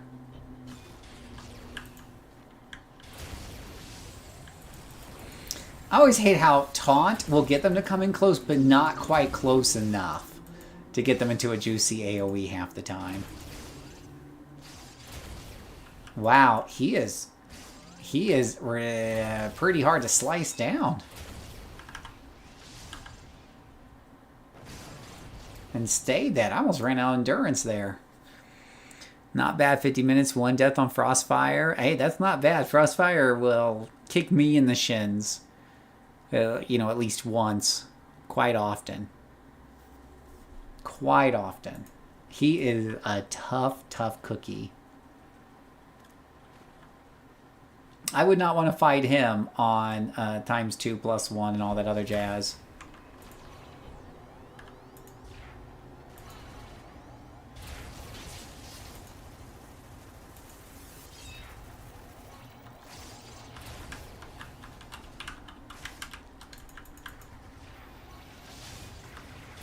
See, I'm having health issues just dealing with these guys here. Yeah, nope, not doing too good. Oh, I'm down. So for whatever reason, I couldn't handle a lieutenant and 2 minions. Now, to be fair, like, she does probably, like, psychic damage and shit that I'm not good against on that character, but that's one of my points, is that when I'm doing some of these characters, right? When you're playing Brute, sometimes you're going to go up against characters that are in story arcs. When you're doing random story arcs, you're going to go up against characters who have your weakness, who are going to hit you where you don't have resistances set up. And your life becomes a lot more difficult. Especially if they're resistant to whatever damage you're bringing to the table at the same time. Now, do I judge the whole entirety of the class on that? No, it's about an average. But the reason why it's A plus and not an S tier is that these exceptions exist in fair enough quantities. When I play brutes on harder difficulties at low levels, you're just going to run into these walls sometimes. It's not a big deal. It happens. You either push through it or you lower the difficulty, or you learn to use inspirations to get over those humps. Right? But you know what I don't have to do on Mastermind? Yeah. quite a lot of what I just listed. As you saw me go through on that Mastermind and just kind of carve through this, those wolves don't have any special super psychic protection, I'm sure. They just kind of get through stuff, and a wolf will die here and there. You just summon another one. I'm going to zip past these guys and hopefully not die in the process, and just work my way to the end of the dungeon here if I don't, get caught in a circle here. Wow, where is the end of the dungeon? Oh, this way, Phil.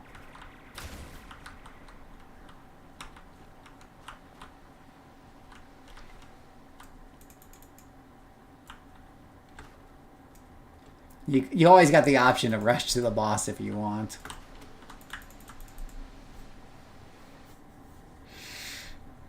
Now, when I did this before in this Brute, at regular difficulties, I really didn't have too much problems with any of the fights or anything like that.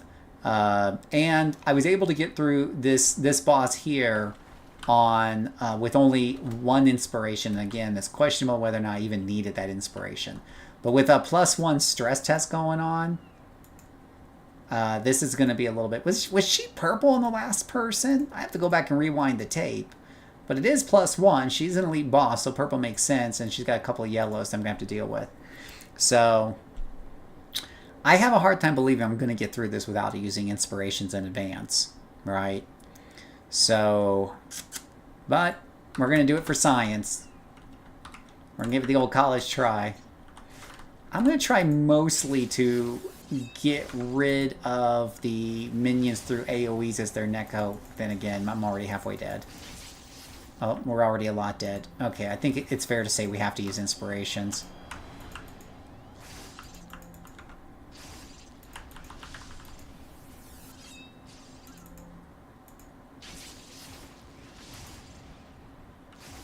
And even with inspirations, I kicked the kitty bucket. So, yeah. I have to give the nudge to Mastermind. And I'm sure, again, somebody's going to be in the comments like, well, you didn't do this, you didn't do that. I'm sure. But again, I don't have to do all that on the Mastermind. I literally just sent the pets in and used my normal powers to occasionally heal them or debuff the enemy or whatever it is you're supposed to be doing on a Mastermind. Now, mind you, different power sets would probably handle that boss a little bit differently. There's always that variance of, hey, what if I had used this power set or that power set or whatever have you. You can take what I'm saying with a huge ass grain of salt. I have played the game quite a lot in the 1 to 30ish range. I have played the game a lot. And when it comes to whether it's on a brute or on a sentinel, it just happens that you're going to occasionally run into enemies that are going to be tougher resistance, be a bad resistance match for you, either offensively or defensively, and or be higher level and just be tougher to get through. But the mastermind when I play mastermind classes, it doesn't bother me one bit because at normal difficulty levels, it's not even... There's nothing in the game that has challenged me on a mastermind at normal difficulty levels. I have to bump up the difficulty levels to have somewhat of an issue. And whatever have you. That's it. But on a brute, on a sentinel, which, by the way, some of you guys are like, oh, favoritism, whatever have you. I will point out that my favorite class in the game is number 3 on the list. Behind 1, a melee class, and number 2, a pet class. And whatever have you. I by far have put more time on sentinel than I have the other 2 classes that I put ahead of it. And whatever have you. Number 2, my second favorite class is the 3rd lowest on that list. Dominator. I love Dominator. I could play Dominator all day long. But you know what? Dominator would struggle with this. Abso-freaking-lutely would struggle with this. Without using a crap ton of inspirations and having domination saved up and jumping through a few hoops, would absolutely have a problem with this. Absolutely. Let's see here. Let's do... Okay, we're going to inspiration this lady up this time.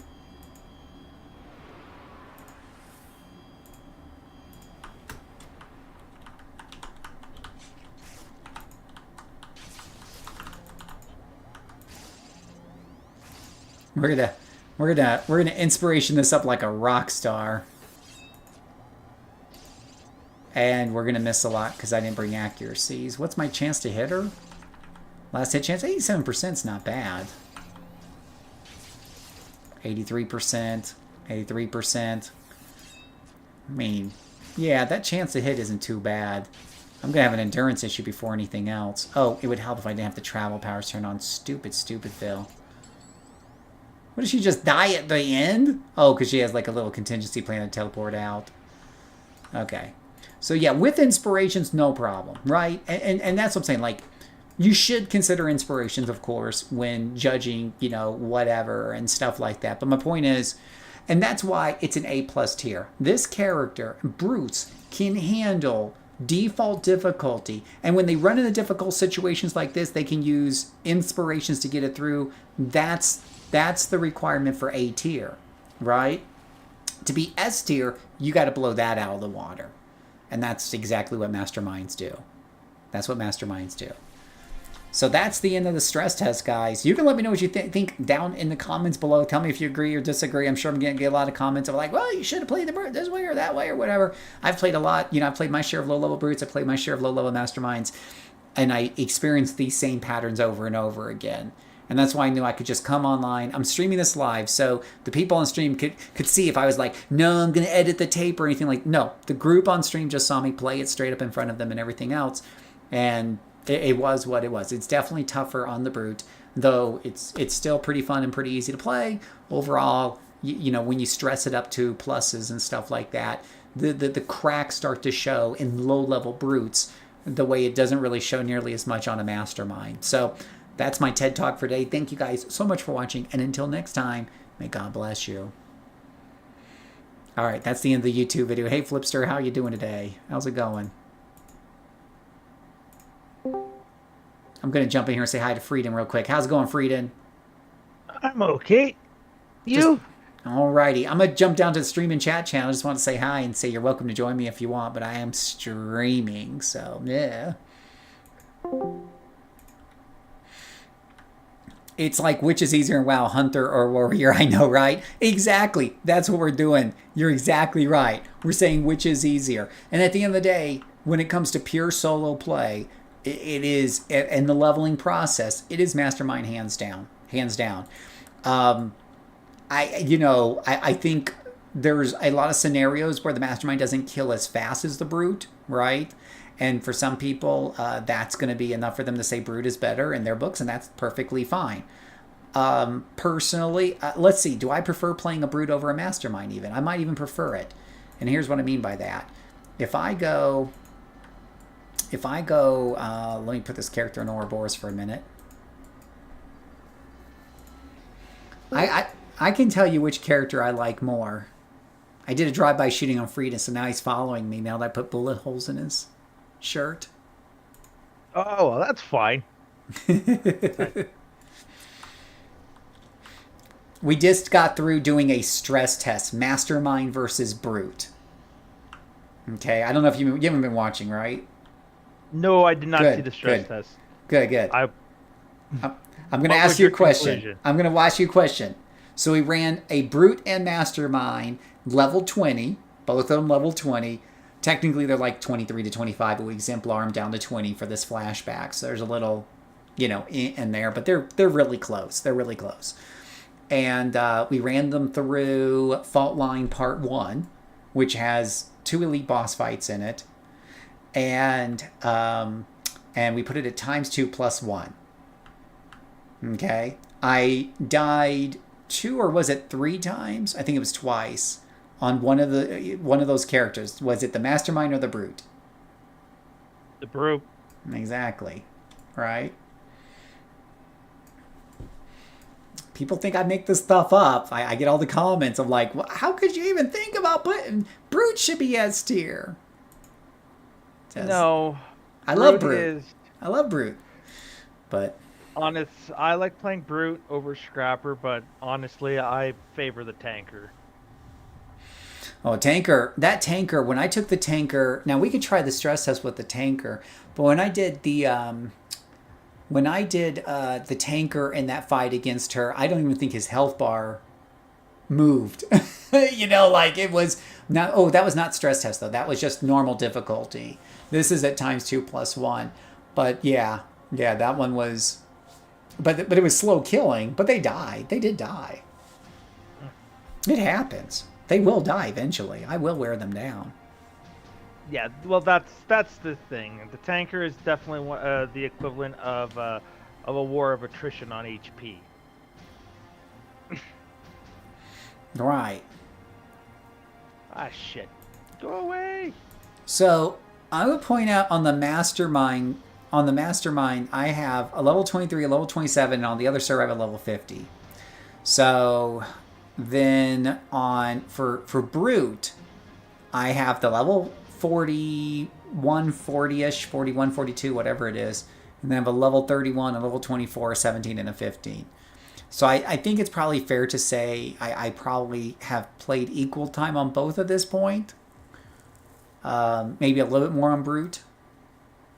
It doesn't take much to get them up to the 15th level, so I always say it's about the same on both.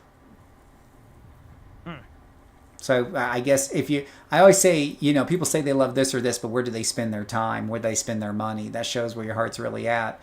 And, now Sentinel, I have 2 level 50s and then a bunch of level 20s. So I think Sentinel is probably my most loved class, but Dominator, look at this. Level 50, 35, 29, 28. A lot of 30, people pushing 30. So I love Dom. Absolutely love Dom. Corruptor 50, 30, 20, 20, 20.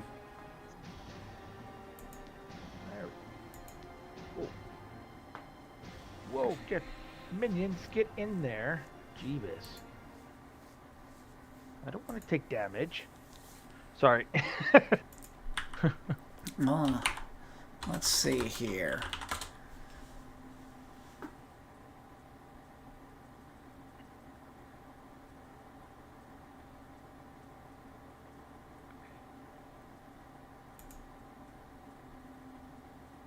Here is a comment from Dutch has been trolling me a little bit lately.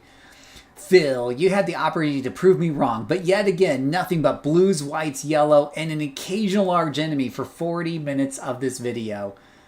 The video I used on this is the video where I answer it was the hot takes on hot takes on hot takes video, and I just used stock footage in the background and whatever have you. So I wasn't looking for super high, whatever. But today, just to help him out, I did take my Sentinel and my Fire Sentinel, and we just did 4 + 4, so ×4 + 4, and got through that. And that sounds rough. I did get knocked out once because I was a little distracted with the chat and took my eye off the ball for a second, which you shouldn't do at that level. But I did get through like 6 or 7 fights, no problem. There's lots and lots of purples. I'll probably do another. I'll probably load that back up again and do another and record a video just for Sunshine. And it's not because he's daring me to, and I care about what he thinks or anything along those lines. It's just there is. I've done this before. I have done it before, and I have characters set up to do it, so I don't mind showing. Yeah, here's just some. Here's a video of me actually doing it. I don't want to go through and do more eye trials and anything along those lines, though. I'm done with those. I'm done with big group content, and no one's going to bully me or talk me into doing something I really don't want to do. I don't mind doing +4 on the rare occasion. I do push my characters, so I don't mind popping that in for somebody to make them happy and whatnot. But he's not the only person who said, "Oh, clearly you've never pushed content. You're such a look." I'm like, what? Again, if you tell me, "Hey Phil, you hate groups. You don't do groups. You haven't done groups in 6 months," I'd be like, "Yeah, you know what? I mean, if you're talking like big, huge groups and eye trials, you're absolutely right. Yeah, you're right." But don't sit there and say I don't ever do pluses. I do pluses all the time. I understand that one. Like, honestly, I like soloing, but I like soloing at like +0.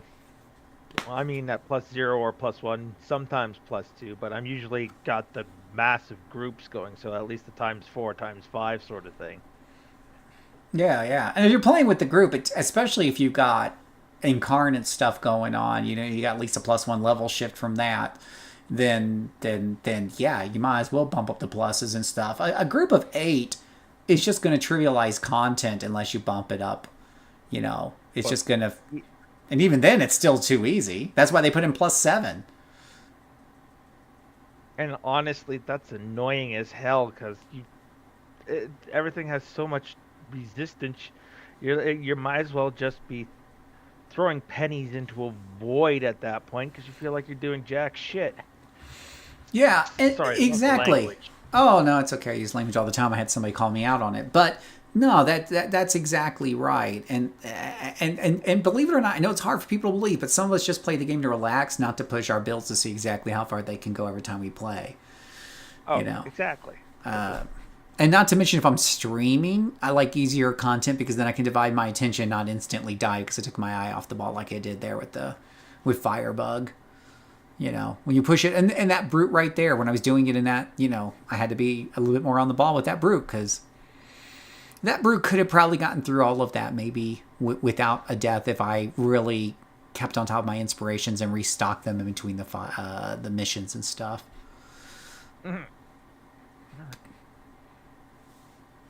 What was really funny was there was this guy and he soloed like plus whatever it was, 7 content, 8 + 7, and he was very proud of it, and he put up a video and he shared it. And on Reddit, and some of the Reddit people were like, "LOL, what a noob, you use inspirations to get through it. That's not really truly doing it." And you just want to be like, you're like, how elitist can you guys be?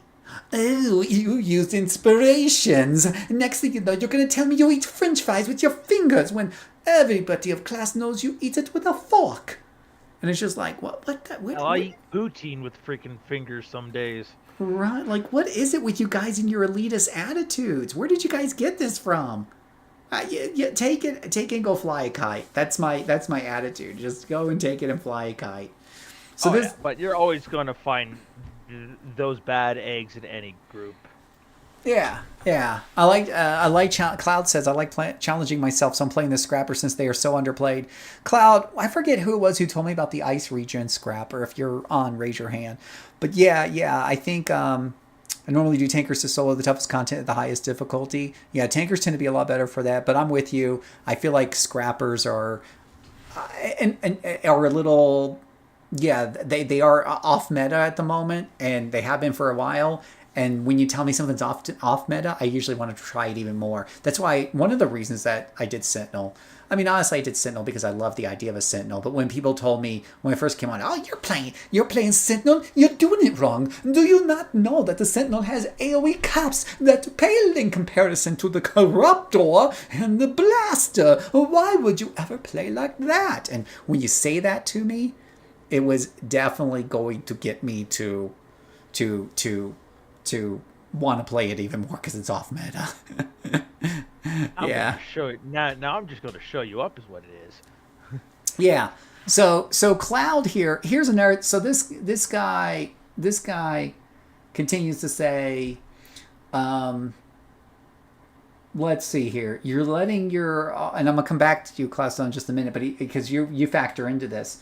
But he says, you're letting your audience down by not showing them how to build anything but sub-mid-tier characters, or to make money more efficiently so they could have a chance of being able to afford a stronger character.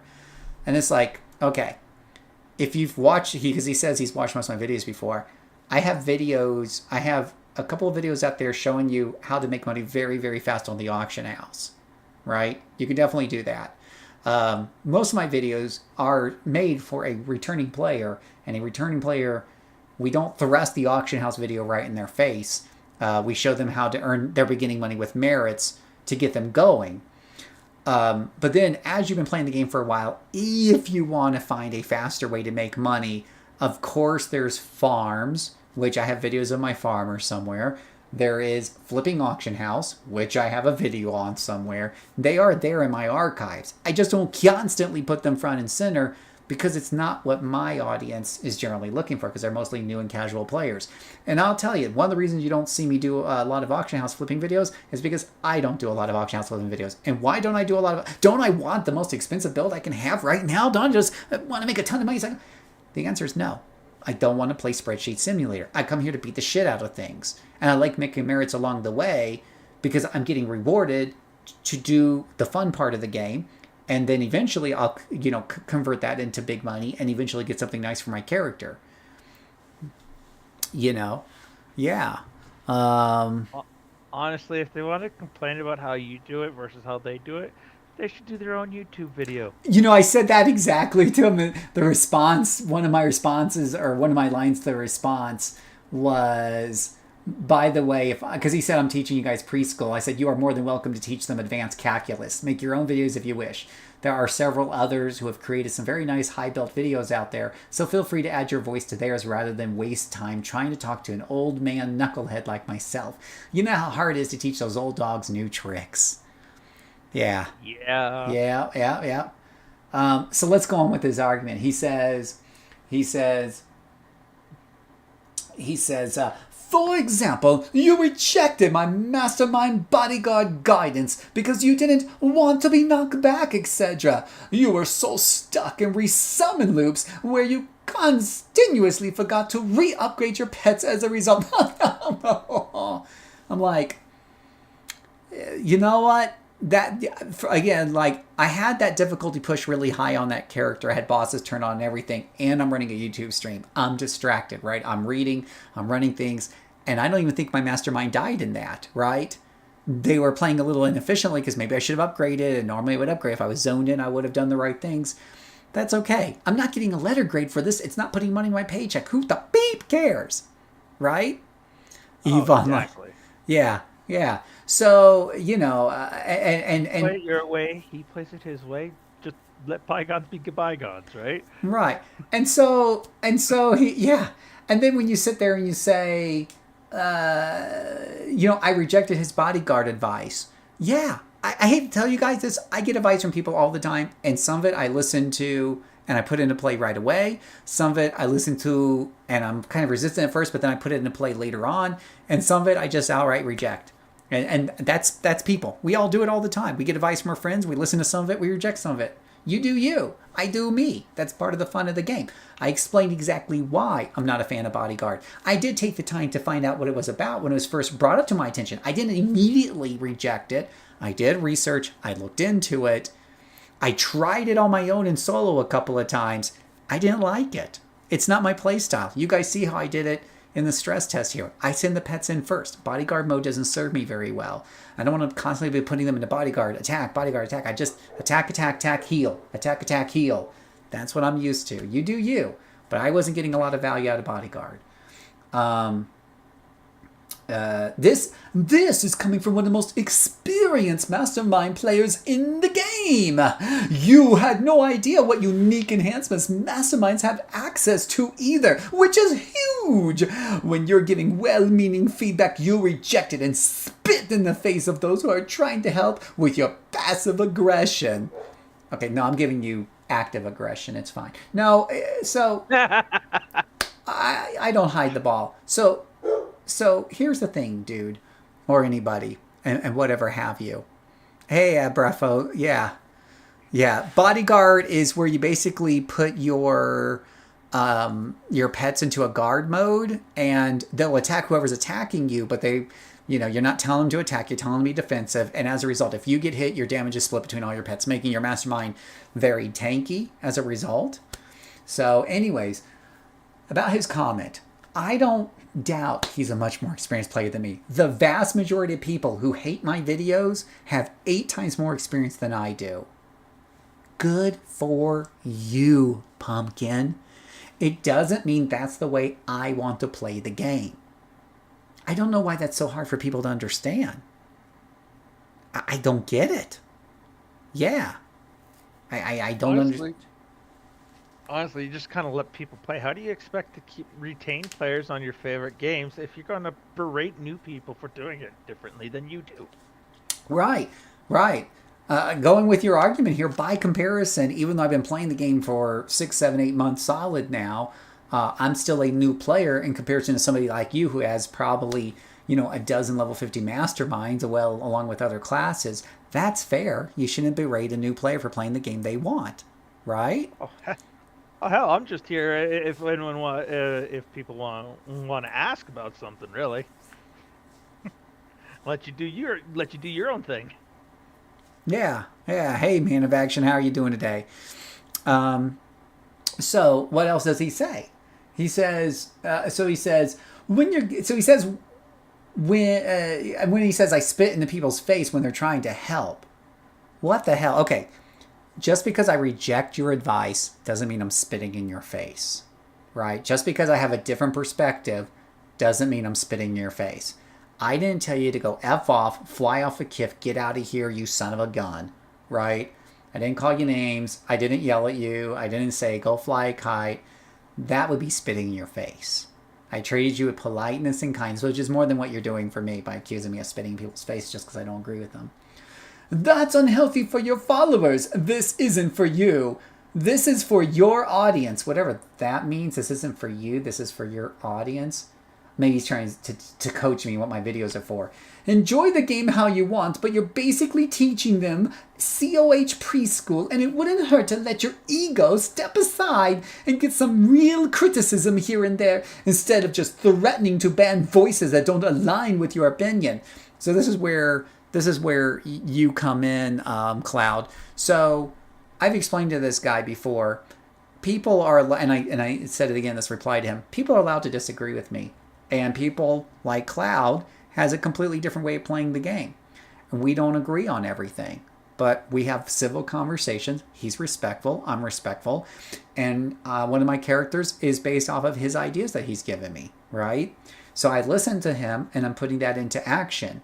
I do listen to people at times. But there's times where I listen and I reject what they're saying. Doesn't mean I'm spitting in their face. And just because I didn't take your suggestion doesn't mean I don't listen to other suggestions. But the more you act like a jerk about it, then the more I'm going to, probably be less likely to listen to you. As far as threatening to ban voices that don't align with my opinion, I threatened to ban him because he had crossed a little bit of the line. He said I misunderstood, so I'll give him the shadow of the doubt. I said I apologize then if I misrepresented you. But with that being said, I have kicked people before. I have banned people before. He might get it. But the point being is I don't ban anybody who disagrees with me. Cloud doesn't agree with me on everything. Liquid Death certainly doesn't agree with me. He's constantly telling people that he doesn't do story arcs for merits. It's a waste of time. But he does it respectfully. We have completely different opinions. He does it respectfully. I never once threatened to kick him. In fact, we run characters together. So... It's about respect. It's about acting like an adult. I'm sorry you have a hard time, whoever you are, wrapping your head around that or whatever have you. And then out of the last thing he said, It's one line that probably makes sense. Out of respect for the incredibly high potential of this game, I disagree with your method. I don't know what he means out of respect for the incredibly high potential of the game. I don't know why he threw that in there, but if he just said out of respect, I disagree with your method, that's perfectly fine to say. People disagree with me all the time. Opinions are like buttholes. Everybody's got one, and most of them stink. It's fine. And I'm one of those people, right? So, yeah. We play these games for fun. Exactly. Yeah. I play these games just to relax and have fun. And you know what? If I play the games the way they want to, a lot of these, I'm not saying he wants this, but a lot of these players that I have talked to with this attitude would insist that I speed my character up to 50 as quick as possible using DFB, Task Force, RICTY, Mothership Raids, things like that. Get to 50 as quickly as possible, farm up that money as quick as possible. Some of them was on here insisting, we'll even run the farms for you, Phil, and just hand you the money, which I don't want. I know that's hard to believe. I don't want your free money. But, that's what they want to do. And so that you'll build a super high level character and maybe do their stuff with them or maybe whatever to prove a point. And I'm just like, if I did that and if I leveled my characters constantly through farms, which, I use a little farm here and there. Don't get me wrong. I've taken some characters to 15 to get them there, but I don't use it constantly. I level a lot of my characters 1 through 50. I sometimes don't use double XP at all. Mirror Monarch or Mirage Monarch, no double XP. The new hero we're going to make hopefully this weekend for 1,000 subscribers, no double XP on that one either. The staff one I was making, no double XP. Because I want to take my time and get to know them. If I had rushed through those characters, I would have never figured out the controller trick. A lot of people would come to me and say, thank you, Phil, for that arcane bolt controller trick. We had no idea. I know I've done research on soloing controllers before, and no one that I read on Reddit or the post or anything mentioned using arcane bolt as a way to get from 1 to pet levels, as a way to solo controllers effectively. So from my perspective, I figured that on my own. I'm sure somebody else has discovered this way before me, but I did not run into that post. I didn't see it on YouTube. So I've made a YouTube video on it after discovering it or rediscovering it or whatever, and I've gotten a lot of thanks from people for that. And I only discovered that because of the way I insist on playing the game. Yeah, we're supposed to have fun. So what is the 1,000 sub character? I can tell you one thing. Let's see. If I wanted merits, I'd make a dozen ults and pop over to Echo Dark Astoria to kill Adam Monster every time he pops 16 easy merits. The point of doing story arcs for merits is not the end goal of the merits. It is the fact that it's the journey of doing all these different story arcs with a variety of enemies that you're fighting along the way. Experience everything the game has to offer you. Right, with all of the variety from the street hunts to the carnies to the freak show to the Vazalok and everything in between. And then the reward merit you get at the end is kind of like the icing on the cake. They're the destination. And the destination is important. But for people like me, the journey is more important. But I want that destination to still give me a reward if possible. So that's why I like doing story arcs. I could do police missions or whatever, newspaper, radio missions, but they don't give you the merits at the end. And they lack... Yeah, they don't. And they lack some of the variety anyways of some of the story arcs. But they're good for a little mental break. But honestly, nowadays, if I need a little break, I just do alignment missions instead. Because alignment missions will get you merit rewards after you do a bunch of them. They'll give you 40 for doing the morality mission after 10 of them. So, That's how I do it all the time. I don't like doing the paper missions unless I absolutely need to start farming for the signature heroes to open up all the dang... get that one contact that opens up all the bank missions. Yeah, exactly. So I did write back to him and I said, I never ever said I did this stuff. Because he mentioned at the very beginning, he said, you had an opportunity to prove me wrong. You're letting down... Well, wait a minute. What's this? Did he edit his post? He did edit his post. Oh, he changed his words. So he says here, if you look at the post now, it says, Phil, you had the opportunity to prove me wrong, but yet again, nothing but blues, whites, and yellows, and occasional orange in me for 40 minutes of this video. You're letting your audience down. just because you play level 50 before or did that before doesn't mean anything. What he said before was just because you played a level 50 or you did this stuff on live doesn't mean anything. I never said I did eye trials or anything like that on live. I did a bunch of in-game stuff right here on Homecoming a year and a half ago when I helped run an SG. I was in charge of a lot of that stuff. So I did it and I didn't like it. I did it for the SG because, I wanted to be, a good, leader and help people out. And that's what they all wanted. So I did things because that's what the group wanted. Sometimes you do things you don't want to do because that's what the group wants when you're part of an SG. I'm kind of over that now, so I'm not doing it anymore.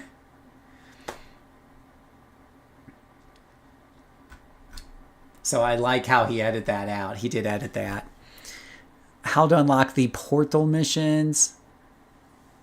Oh, hey, Flipster. We're just going over some hot takes on hot takes on hot takes on hot takes. How to unlock the portal missions. I don't know what the portal mission is. The 1000 sub character. Have I talked about the build yet? Nope. All I've told you guys so far is it's going to be a corruptor. But I know what the power sets are because I've read over the surveys, and we're going to be sharing those results when we hit 1,000 subscribers. So, and we're going to make the character here live, and you guys are going to help guide me through the character. But we've already got from the votes that you guys did, I have a 98% idea of its primary, secondary power set, along with its gender, and I don't know if I really got the colors and stuff picked out, but we might have to do it together as a group when we pick the outfit and stuff. We do love our hot takes. Yeah.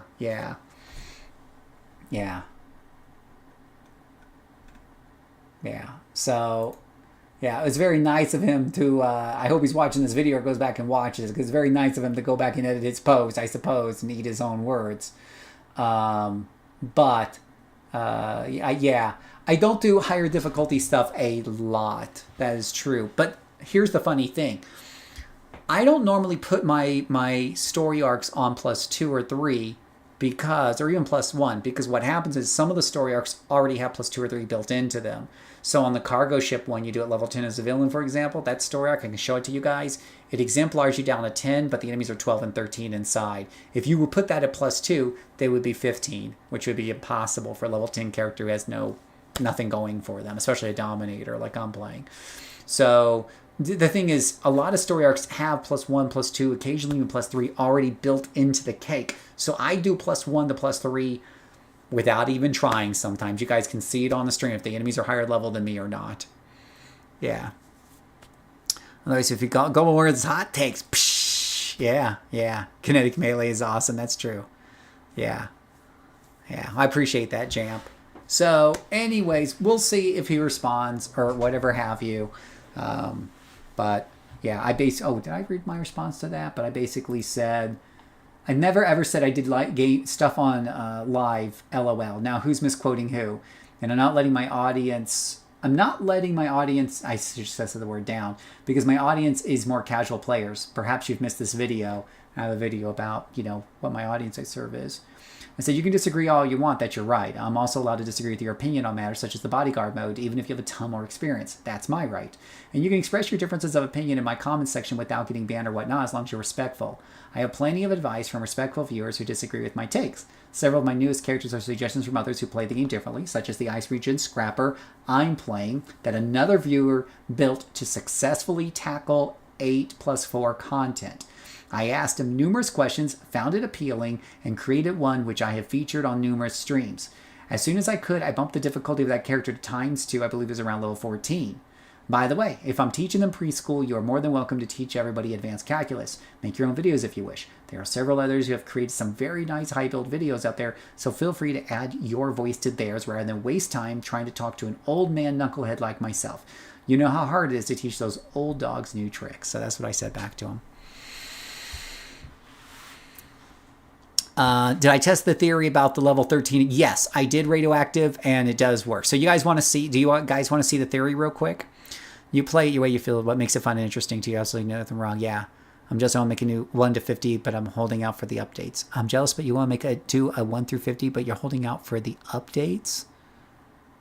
Yeah, there's a new update coming along that's going to do a minor nerf to bio armor and a few other things.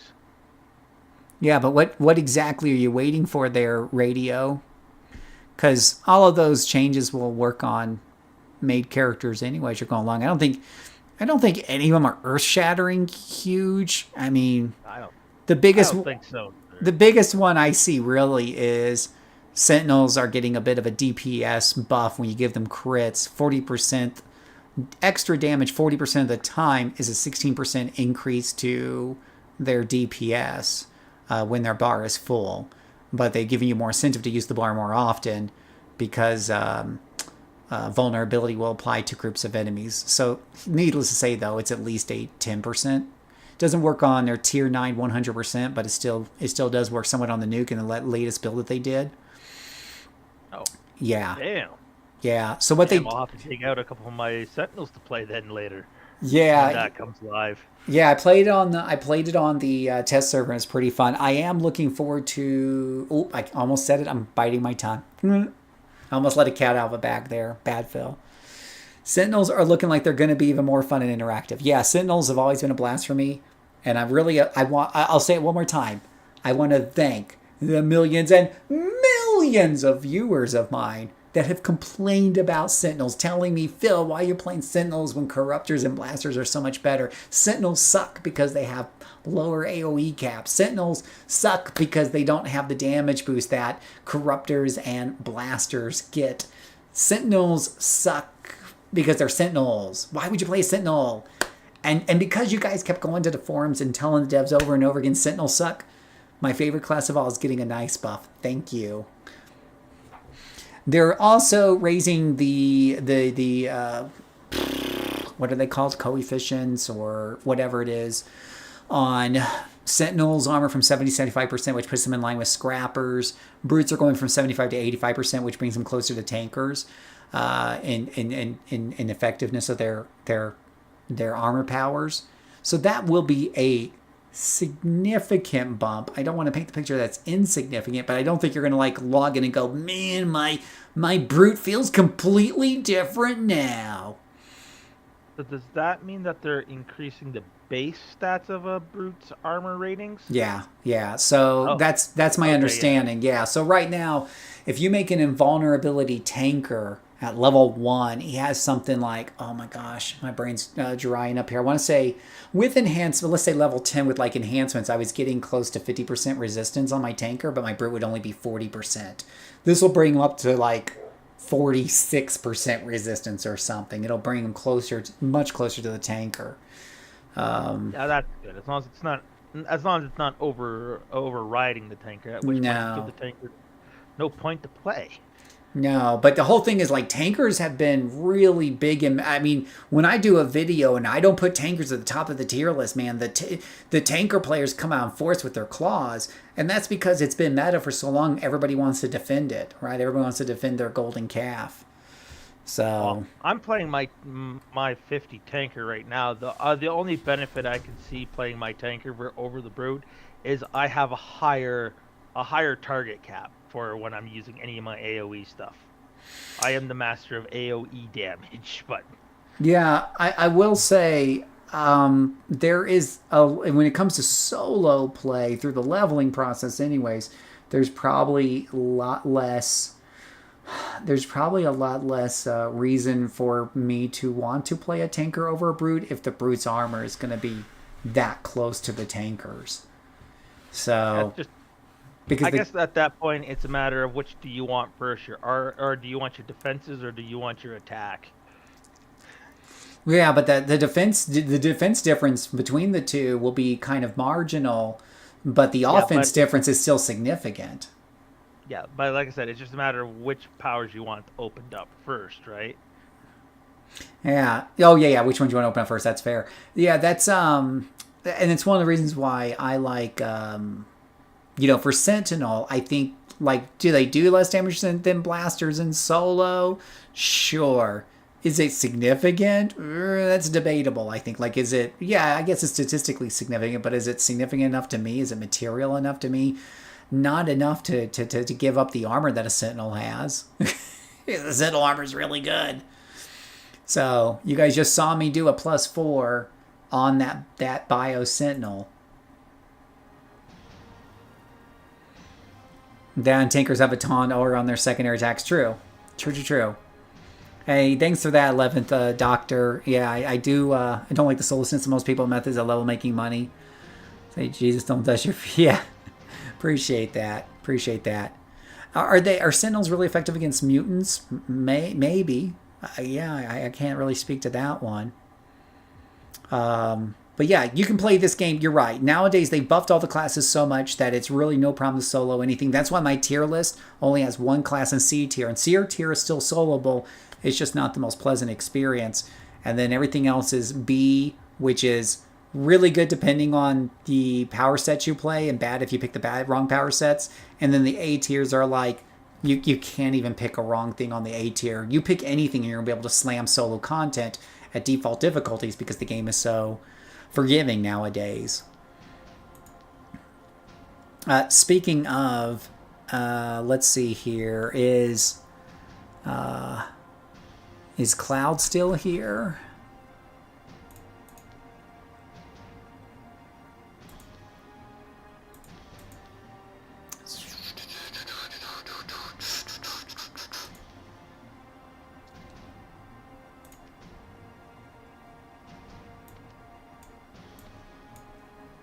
Oh, can I transfer this character? Woo! More tokens to transfer the Torchbearer. Here's our lady, Rena Frost, right? Yeah, we got more transfer tokens, boys, so it's time to transfer another character over. Yeah, I like Torchbearer a lot better. By the way, Cloud, somebody told me that martial arts is really good, maybe with willpower. I don't know what your thoughts are on that, but I've whipped this one up just in case.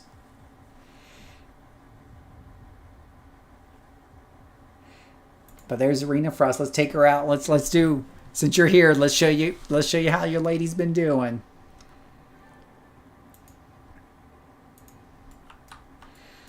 Let's go find some trouble. We could take her on the if I haven't done Fault Line on her yet. I always do Fault Line on my characters. I always feel like Fault Line is just a good story arc to do on new characters.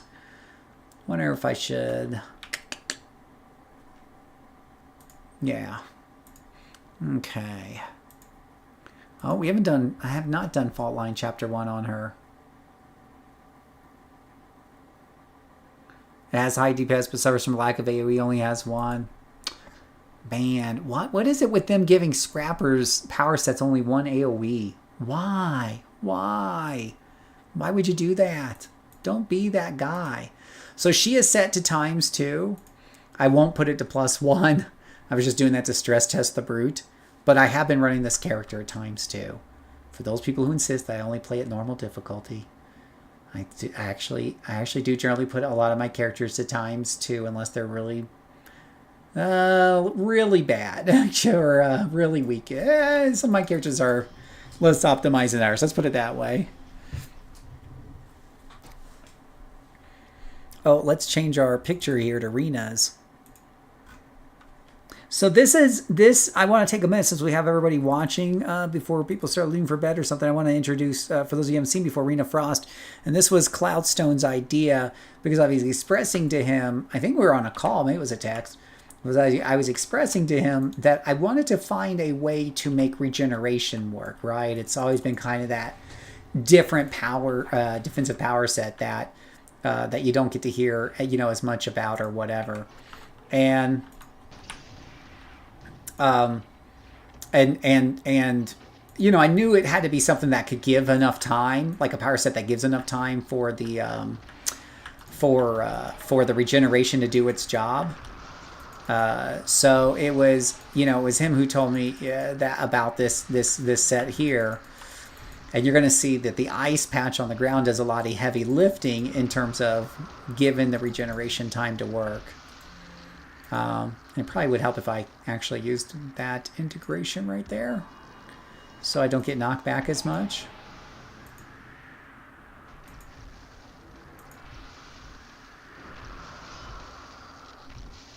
There we go.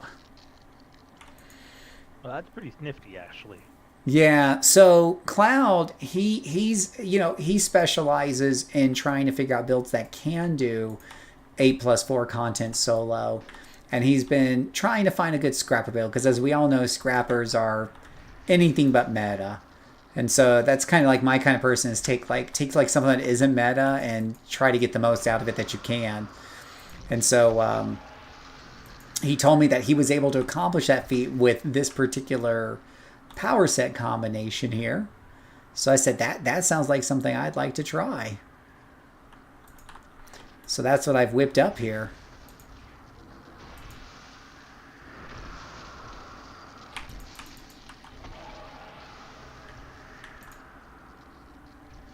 Because we got that little ice slick. My blaster, I have a fire ice blaster that uses this ice slick quite a bit. It's also very effective for keeping my blaster alive.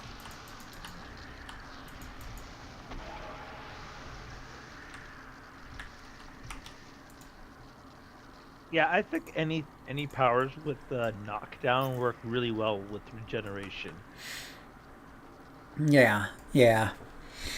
Oh, got a couple little buddies here who want to get in on the fun.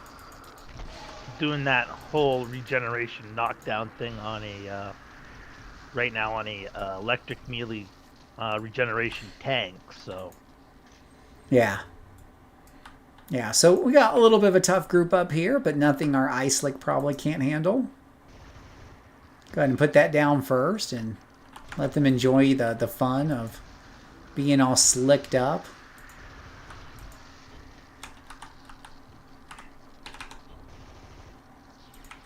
The problem is now they can't get in close enough for me to hit with the AoE, so there is that, but those are the trade-offs you make sometimes.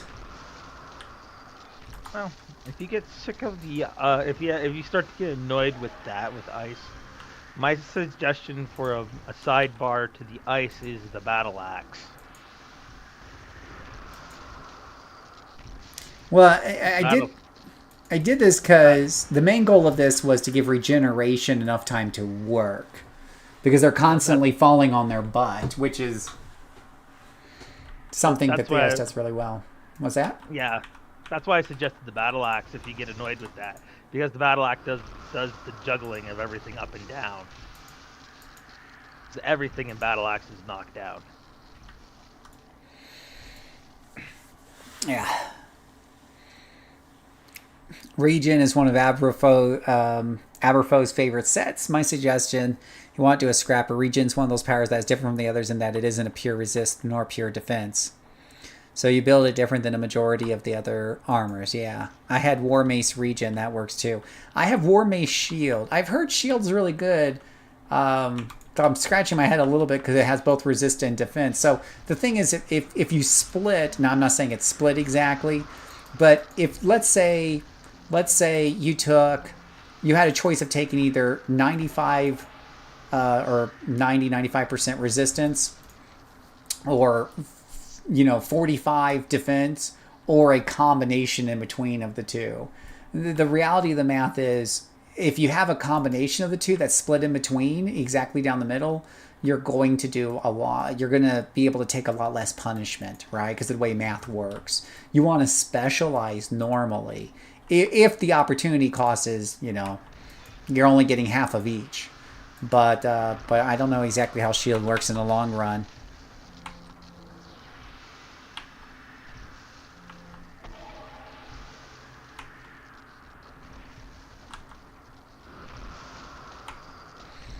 I don't feel that. I can't get shield going myself, so. Yeah, the thing is, like, if you have a choice between, let's say 30% defense, which is pretty high up there, or let's say 15% defense with 30% resistance, right? You're like, you might be thinking, ooh, that sounds like more if I add those numbers together or whatever have you. But the reality is, the math is, you're going to take more damage overall than if you just went with a 30% defense. You want to specialize whenever possible. Oh yeah. Defense is very important. The resistance on the back end is great if you have for soaking it if they get past the defense, but the getting past in the first place.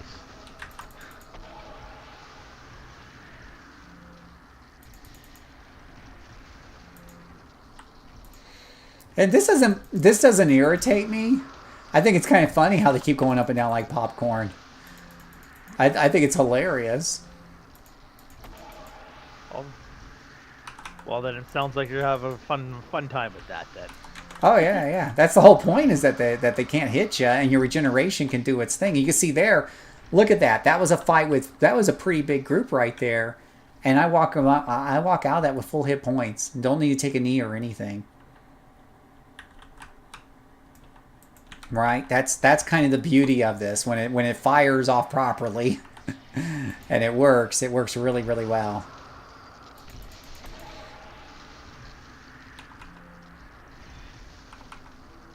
Gotta catch a mouse. Oh no. Yeah, I've heard that. I've heard that, on a tanker, that the shield is actually considered one of the meta defenses. So I'm very very interested in figuring out for myself, because on paper it doesn't seem to follow the standard logic of, like, invulnerability works really really well because it really pumps up your resistances to key things, and it does it quickly and without a lot of management. Now with a scrapper, you're never going to get your resistances as high as a tank. Your defenses can be pretty good, but you're not going to get you're not going to get your resistances. So I try to do more defensive builds on scrappers and stalkers.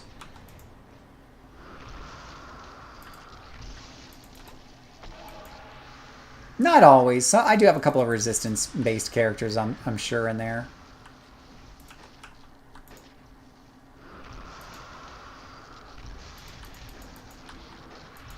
And you can see I don't put the ice patch down all the time if I don't feel like the threat is really a big deal. I don't waste the time. Fusionet's helping too, so that's gonna... I don't know why I'm fighting these guys. I should be leading her out. Come on, Fusionet, let's go. Oh gosh, well, then again, maybe we should take care of these guys. You really ain't got a choice with her. She's gonna fight everything.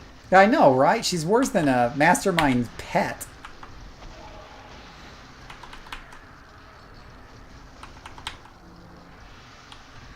Yeah, Scrapper defense isn't as bad as the difference between Tanker and Scrapper isn't that high as it is with resistances. 112% Karos, and that's why I tend to focus on defense with Scrappers and Stalkers.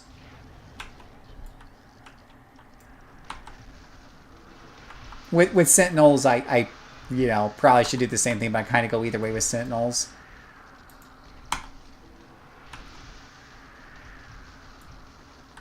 I probably worry about it less with Sentinels, just because with a Scrapper, it's particularly with a Scrapper, it pretty much is...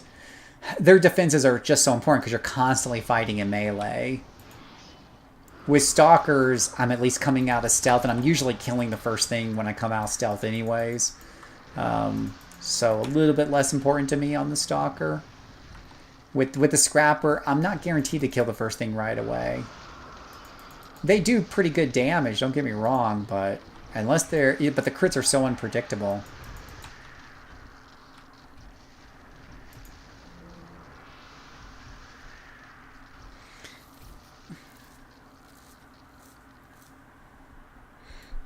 Right. Yeah, what's said there. Did she die? Oh, she died, so I quote unquote failed that mission.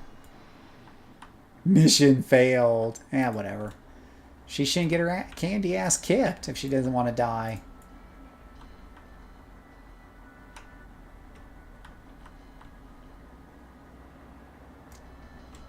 But you can see here, like, she got through that mission without a whole lot of problem. And, I don't know if I set that to +1 like I did on the stress test, if she would have...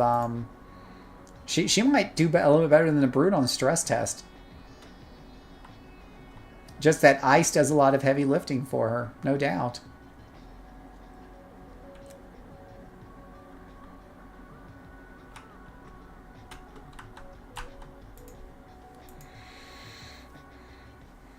Yes, it's a stalker. See, Radio knows how to pronounce it properly. I'm glad to see there's another person of class within the chat tonight.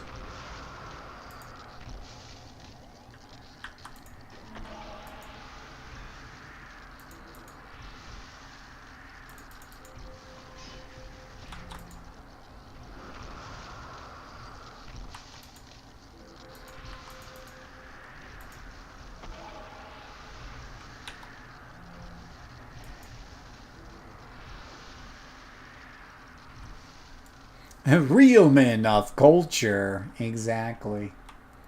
Real men of culture.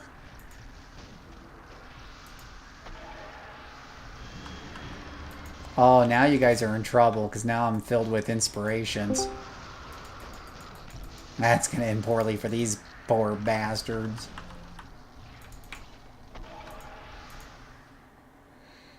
Oh, it's a wandering. Yep, just wandering by. Wandering by.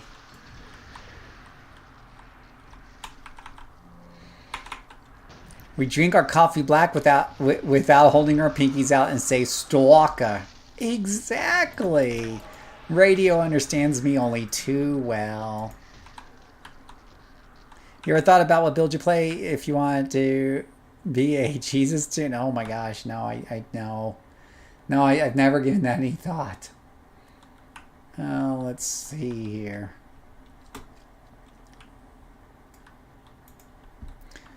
Let's do a build up.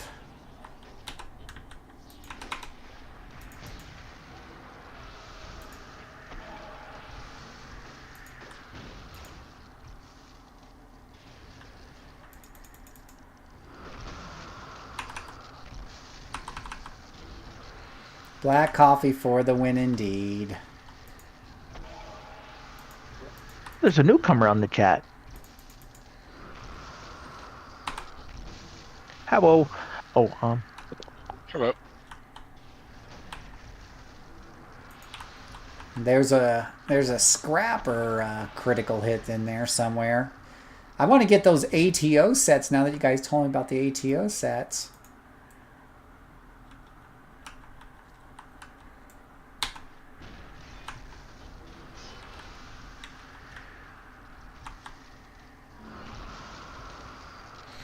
Axe regen or mace regen?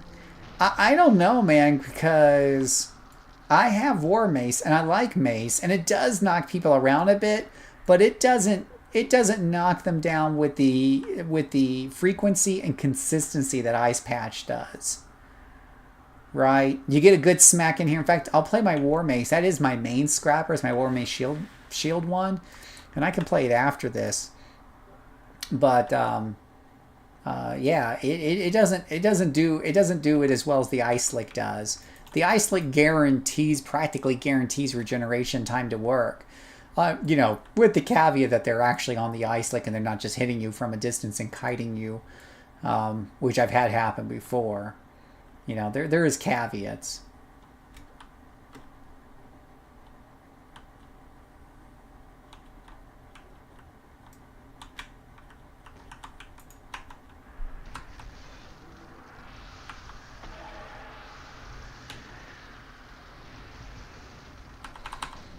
And I do, you know, I do move to IOs around 30. And if there's like a, you know, sometimes for some of the characters I'll buy, you know, something early. I bought yesterday. We got a proc on my tanker, right? We did a proc piece on the tanker, and we did it by rolling it with converters. So that was kind of fun.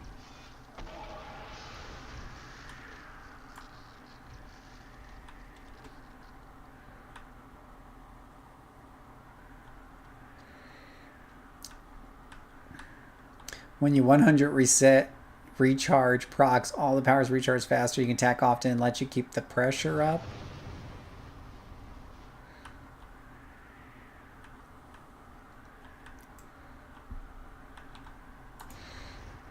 Yeah, I don't know. I just think that the defensive application of this slick is really good. Though I don't think Curse is going to buy it. In fact, he doesn't see... Oh, there it goes. He just fell over at least once. Oh, something's hit me with some nasty recharge reduction there.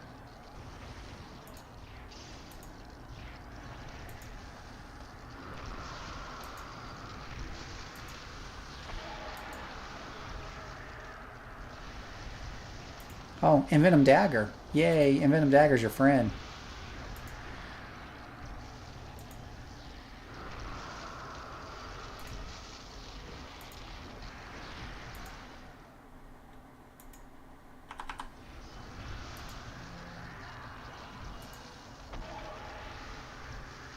Whew, took all of her endurance, but I got through the fight without an inspiration on that one. Matt in voice chat, how's it going?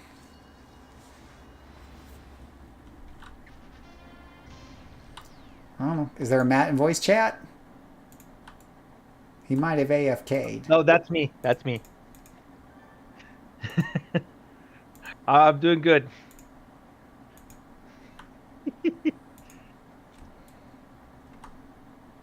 Oh, wait. Did I have my travel powers turned on again? That would explain why she had a little bit of an endurance issue towards the end. I'm really bad at that. You noob! You clearly haven't been playing the game a long time. You left your travel power turned on.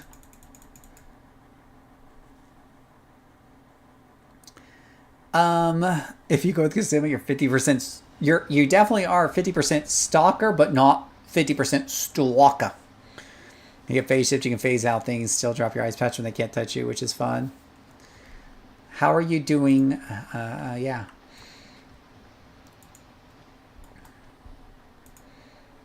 Yeah, we'll see. I like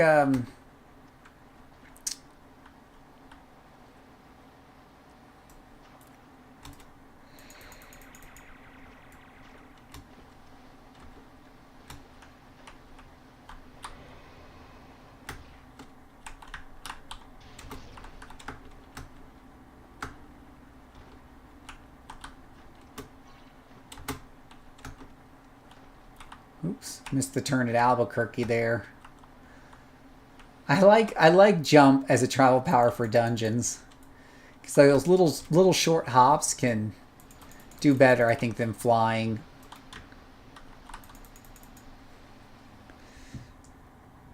It has its ups and downs.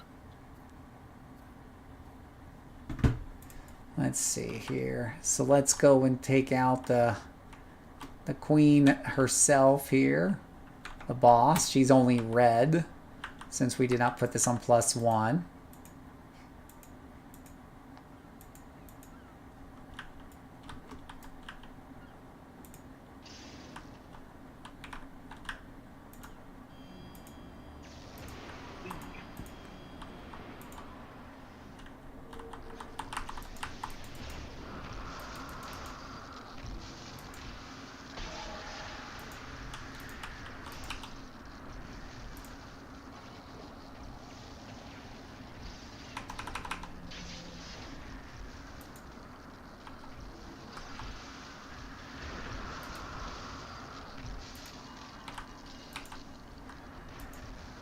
Stupid Arachnostrone, nobody likes you.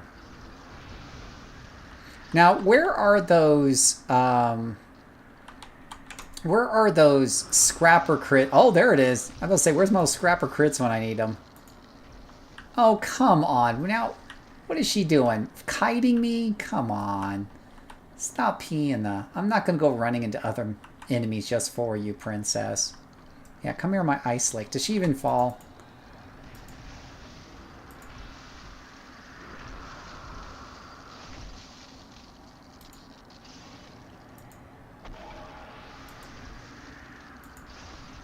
Yeah, she's not going to fall, is she? She doesn't. So the ice doesn't work.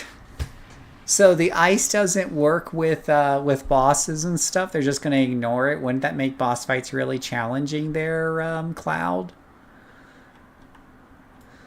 Yeah, you are regen. You can keep the travel powers going. You have endurance to spare. This is true. This is true. Yeah, you love that stalker. Stalker is the right way to pronounce it. Anybody who pronounces it differently is doing it wrong. And of course, there's the tank, which is a cupcake. Yeah. Elite bosses. I think, Phil, that the ice slick is going to be ignored by elite bosses, which you were just fighting. Normal bosses will be hit by it, though. Imagine a scrapper. Yeah. Ice is for the peons.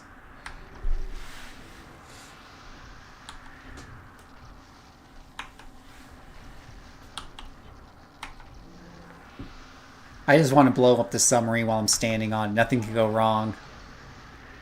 There we go. 22 minutes. Not shabby. Of course, I did kind of rush that last dungeon. Yeah. Because people have to understand the difference between a stalker And like a stalker, which is somebody, creep guy who's following you around at night doing, for perverted reasons. That's not the stalkers that we have in the superhero games, right? They're deadly trained assassins. So we have to be, people have to be able to know what the differences are. You can't use the same exact word for two different things. So we have to have nuance, boys. We have to have two different words. When you guys hear me say stalker, you know exactly what I'm talking about. All right. Is there a class or anything that any of you in particular want me to run? Oh, freezing touch.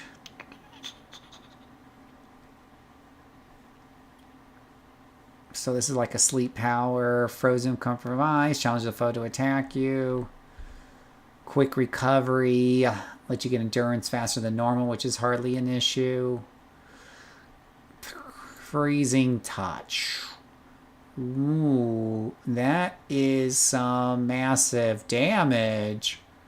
Sweet mother of mercy. You put that together with that, whatever it's called, the build-up, which on a scrapper, build-up is bigger than any other class, I think, because it's 100% here.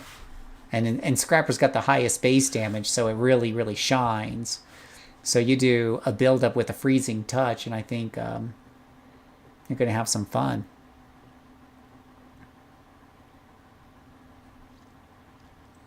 Yeah, not to be confused with Stalker, the people who fill the shelves at the store. Right, that's true. That's true. Yeah, it has a three magnitude hold. Yeah, I think this is a winner here. It's a shame that there's only one AoE power on this too. Well, there's two, I guess, because you got the one, two. I guess. Well, it depends on how you look at it.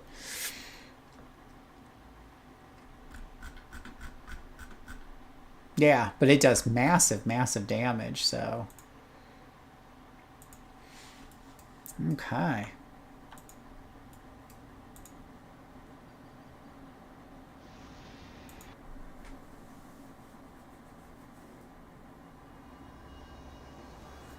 A stalker stalker.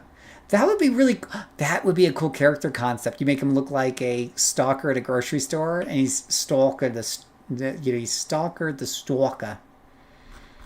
Gotta get that right.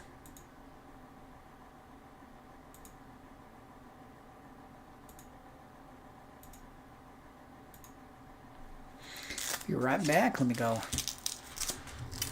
check on things. Bathroom, all that jazz. Let me know if there's something in particular you guys want to see me play. At this Ice Sentinel, I can.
All right.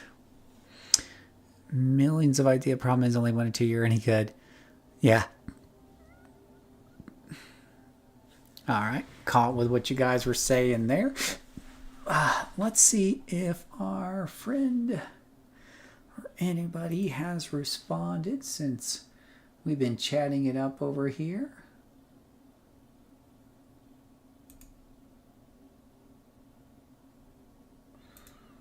Okay.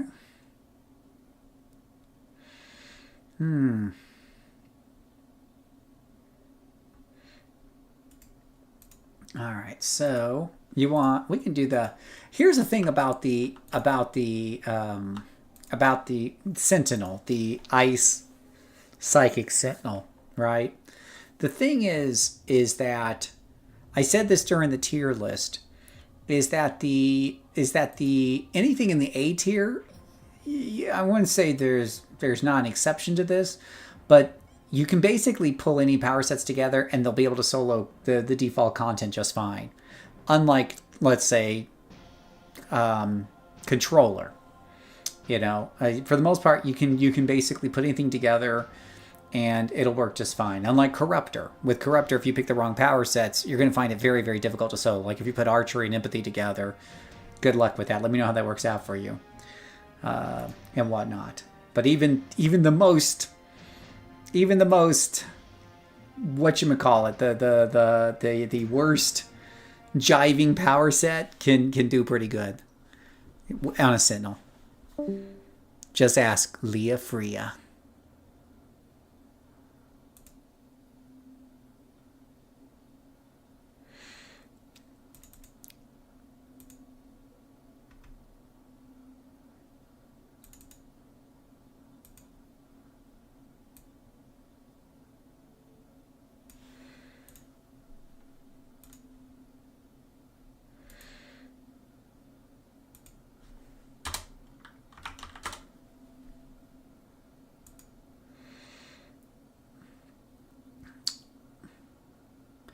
Yeah, I sold a whole bunch of enhancement unslaughters for 100,000 and change each.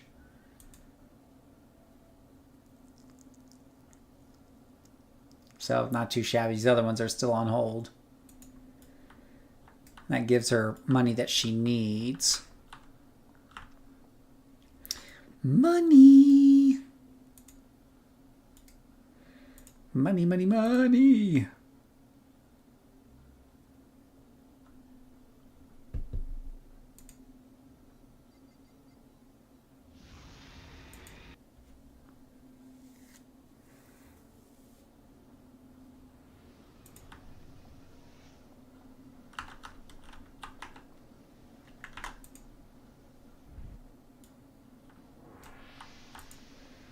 Money, money, money. Money. Oh gosh, I got this character through the Vazalok Pollutant plot. Man, that's how you know you're having a good day.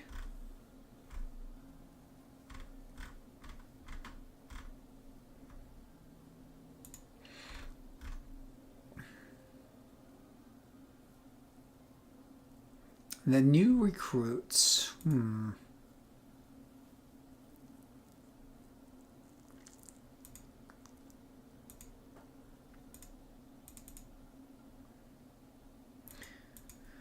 Oh, yeah. So what's new with people?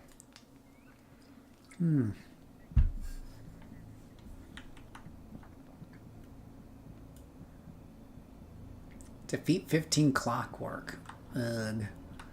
Usually it means they send a whole bunch after you. Sometimes just like right away they'll send a crap ton of little buggers after you. Oh, right on time. Where are they at?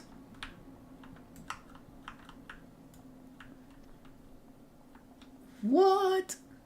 Where little buggers at?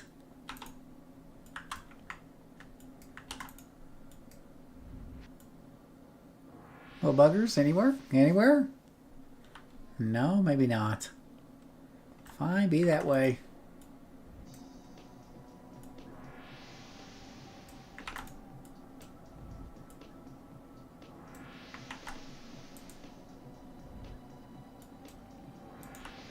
Hey, buddy, what you doing over here?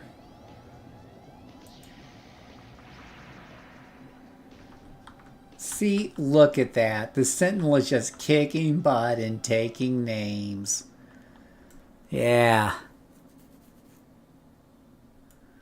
Make fun of you for making noises sometimes. You break out in song. I don't know if that's apples to apples. Plus, I'm streaming, so when you're streaming, you have to, like, I'm talking nonstop. That's part of the gig. That's why I go to the streaming channel, because people know if I'm in the streaming channel, I'm going to be talking a lot.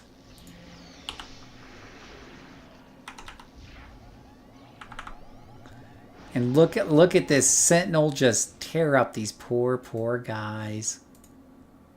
She didn't even have her two defenses turned on.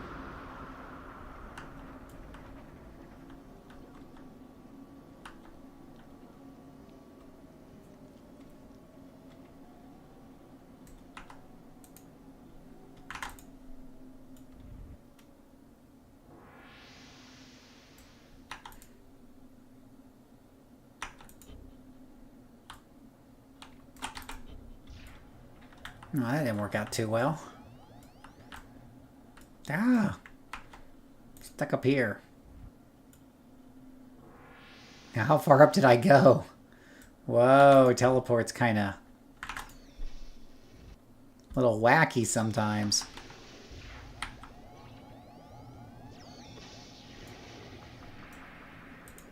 Hello, bad guy.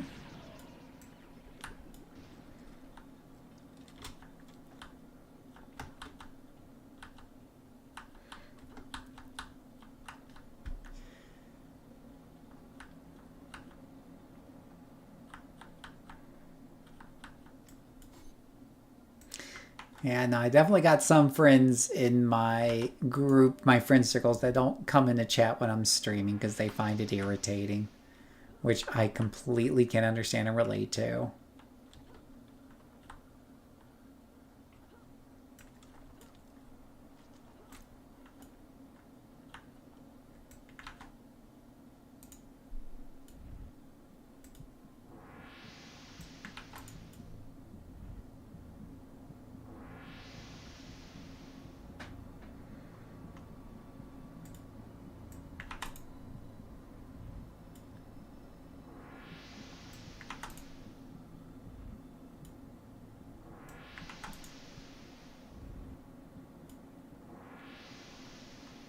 Never any clockwork around when you want them.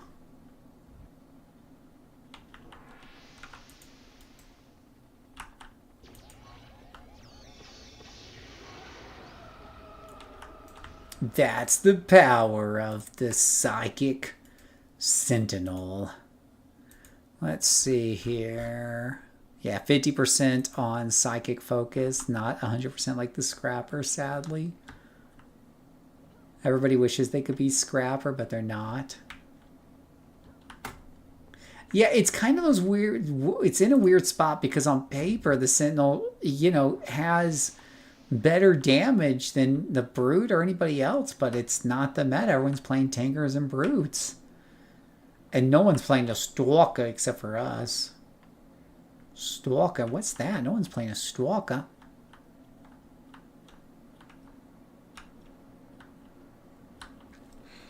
When I was running Frito, I was pulling some voices. Well, there you go. Oh yeah. Well, I wish one of those voices was the ones that called Clockwork, like, you know, it's like a siren song for Clockwork to get them to come show up. Well, here's a trio of them, so that helps.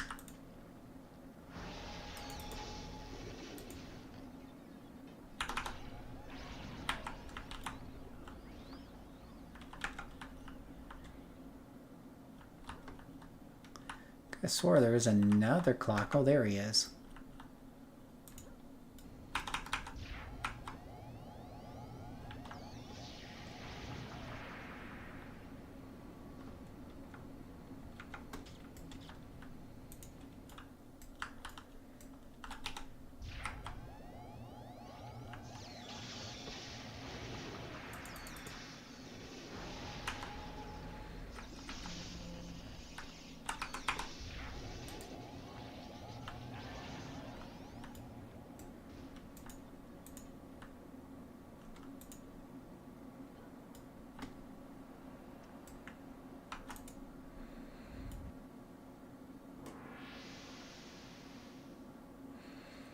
Oh, yeah. Yeah, MVP. Yeah, I vaguely recall someone named MVP or something like that.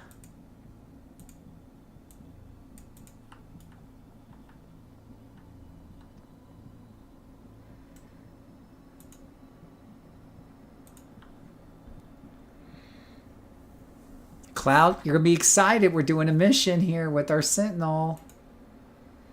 Should I stick this up to +2? I should stick this at ×2 just for giggles.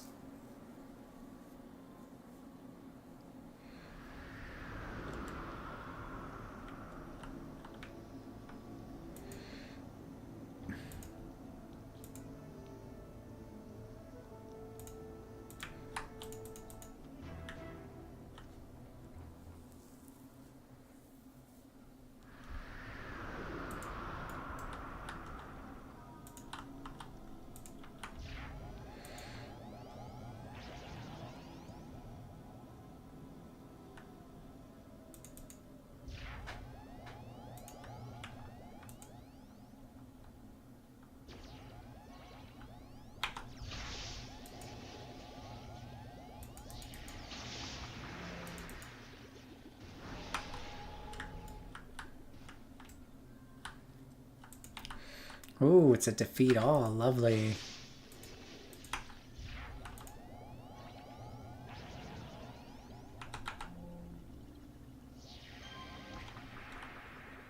I'm back. Welcome back.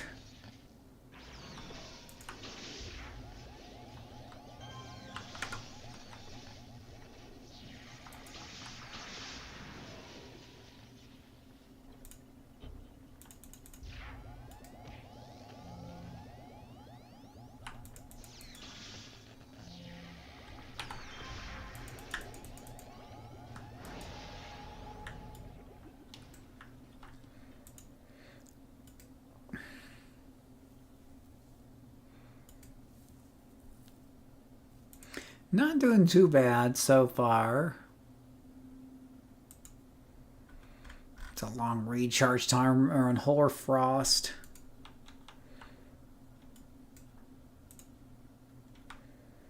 Break class in case of emergency and not before.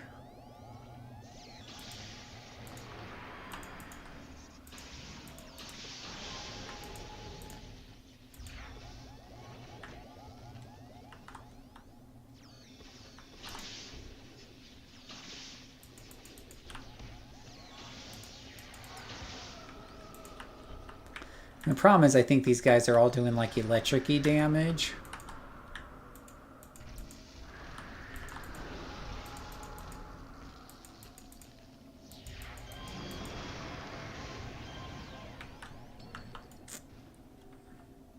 So I get the feeling my defenses aren't being very helpful here. Smashing and lethal doesn't help you against clockwork, I take it. If I had to be guessing.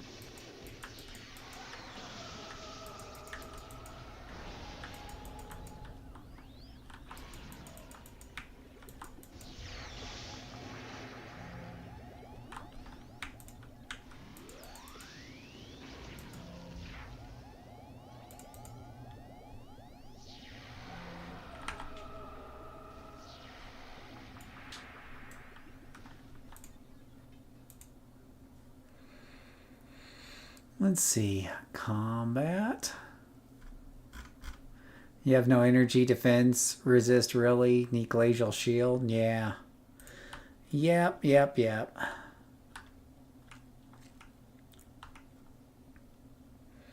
And I set this at ×2, Cloud.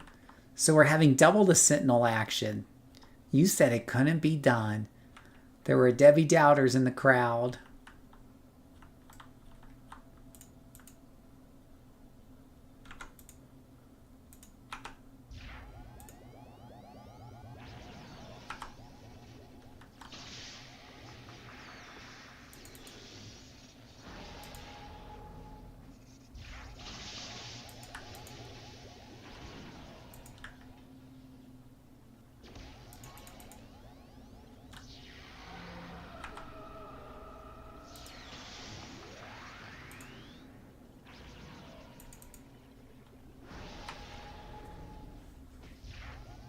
Look at that Sentinel just tear them up.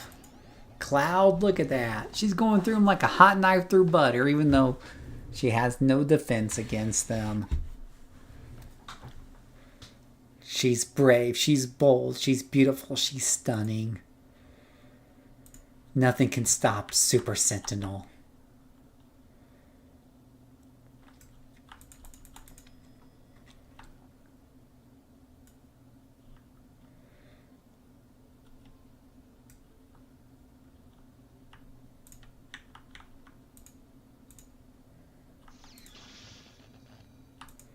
Unless it's like a really big clockwork, that might do it.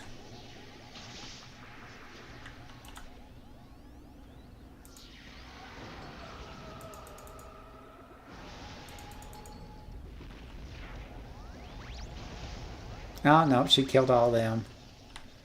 Oh, cute. See, they break up into little tiny gears. How lovely.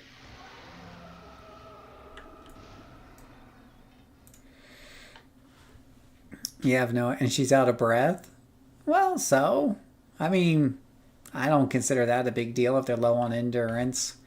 It's level 20. I don't have SO set, so it's not unusual for a lot of my characters to run low on endurance. Unless you've got like a specific like endurance thing going on, like you see with electricity. It's not unusual for a lot of my characters to be winded after some fights. That's why I keep a couple blues on hand in case it's going to be like some long-ass chain fight or whatever, but I don't consider that a big whoop. I consider a much bigger whoop if you die a lot. I have to keep coming back from the hospital. That sucks, donkey balls. Or if it takes you forever to kill things. Then I wish I was going to the hospital because that would be more entertaining.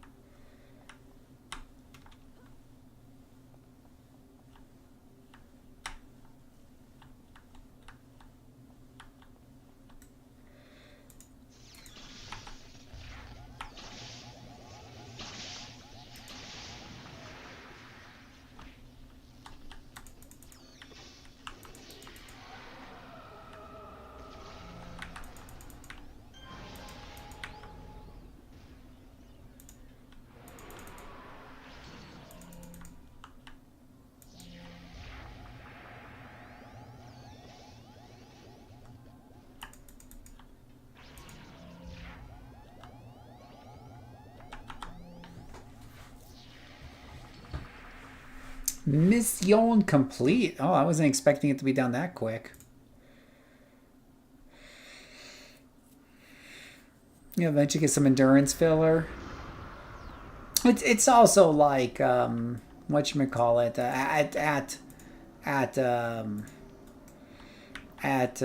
yeah, it's something I see in a lot of my characters in the 20s, you know. And then, you know, sometimes it can kind of persist a little bit into the 30s, but as you get more slots, you can stick in some endurance reduction and or more stamina and or just start going into sets. If it's a real problem, and occasionally on some characters it can be a real problem, then I will sometimes opt for IO sets a little bit earlier, just because part of those sets is you'll get good endurance reduction out of them. Some of those early sets, though, don't have as much damage in them as just using, you know, SOs, so it kind of depends. Or non-set IOs. Yeah, I do have moisture absorption, so I do have an endurance recharge right there, right? Yeah, so you're right. We've already... So she does really good on endurance, I would say, with the moisture recharge in there as an extra, you know, blue backup.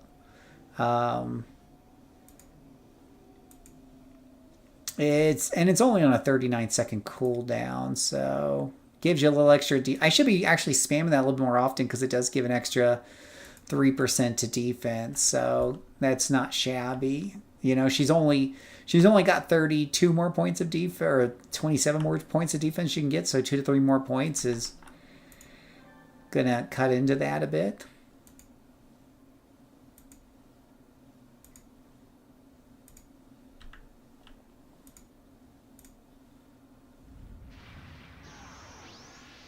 Oh, dang it, but I don't have Skyway City unlocked on this character. Son of a biscuit eater.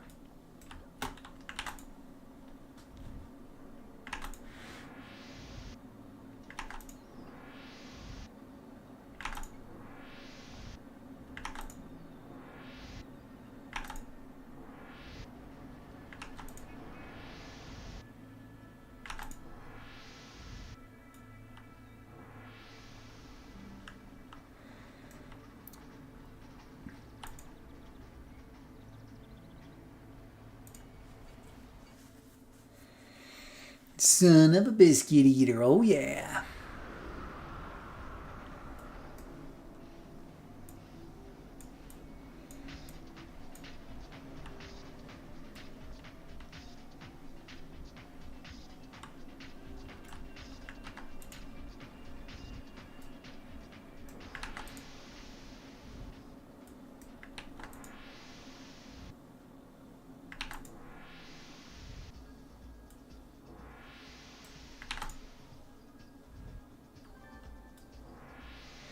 That's what I'm looking for.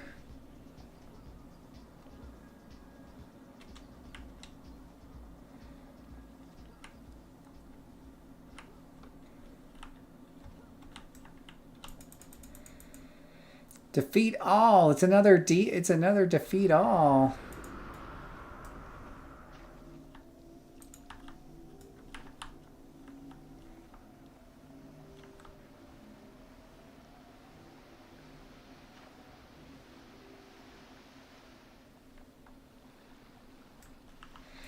Oh, goody. More clockwork. Exactly what I was hoping for. Yays.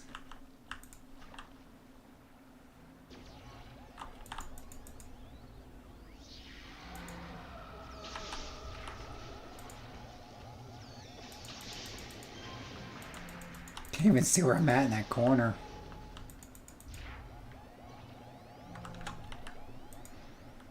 Come back here, you SOB.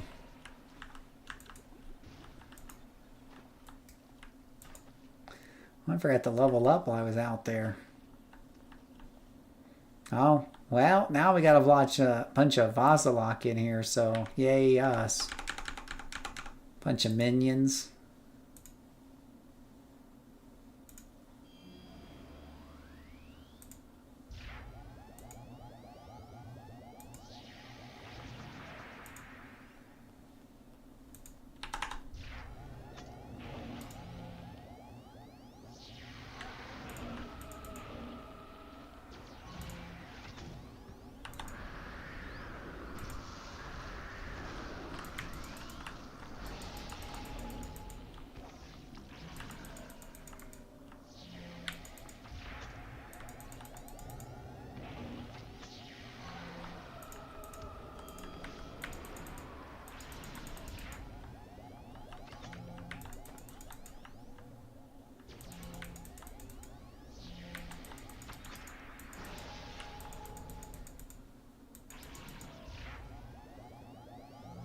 Ooh, that was a little on the close side there. Let's see, I'm pumping out today, but first show from parents sent them your way for views and basic learning. Yay, Flipster. Let's see if let's see what our did the sub numbers get any better today, by the way. Let's take a look. What are we at on the let's take a look at the let's take a look at the numbers here. 987. It's been working.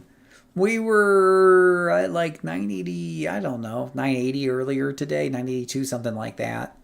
So we picked up, let's see, subscriptions. We picked up 4 yesterday. I feel like we picked up more than 4 today. So that has been pretty good. We are very, very close.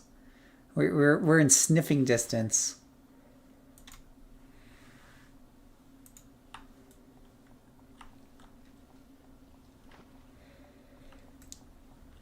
People everywhere are tuning in to see just how you play a psychic ice sentinel, because everybody wants to play one now.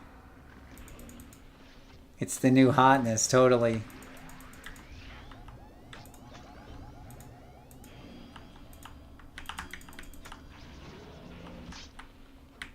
Okay, I lie. It's no longer hot. Now I'm gonna die. I'm gonna die. No. I did not realize there was a whole nother chunk of them behind the thing there, so that didn't help. Actually gives me a good chance to level up.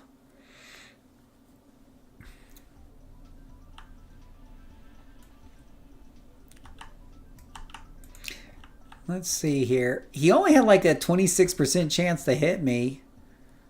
Cleaver had an 8% chance to hit me. Oh, well, that's because I used some purples, but maybe it was a little too late at that point. Kind of curious what their chances are to hit me under normal circumstances.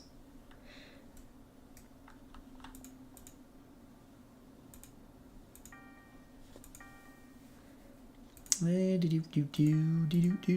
course, I had like no greens. That didn't help.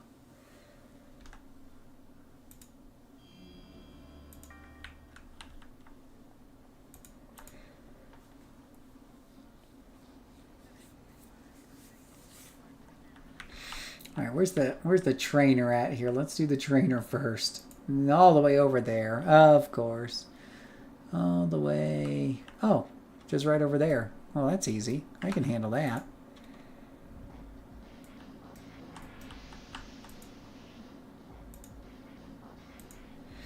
All right, what do we got here? What do we got? 2 more slots. And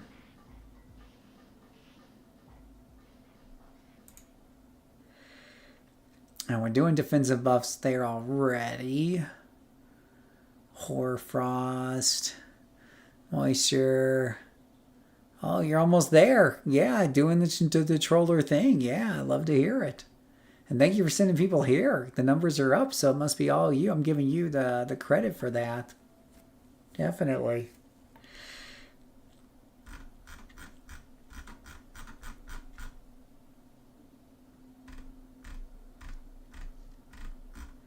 And 0.7. 0.7, that's not gonna bring home the bacon.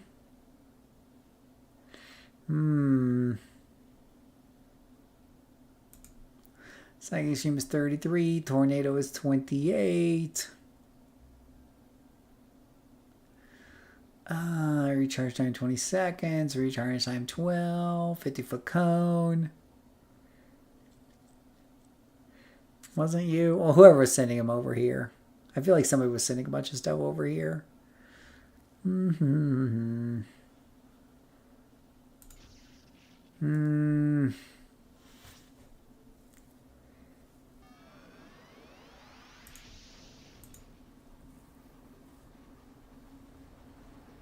strings, hey Puzz, how are you doing?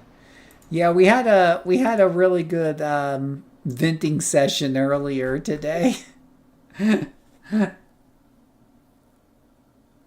we had a very interesting venting session today, so we're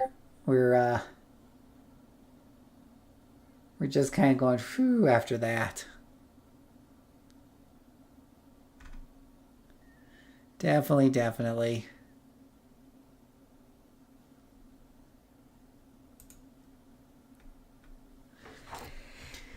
Oh, but yeah, we are very close to 1,000 subs, so I'm thinking this Friday will be a big celebration, guys. I'm hoping. Don't want to count my chickens before they're hatched, but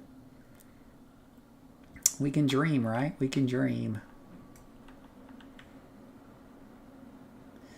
Merit vendor store. Oh yeah, they just put these NPCs here in the middle of this park area right here. That's fine. Can I have a recharge and a range, please?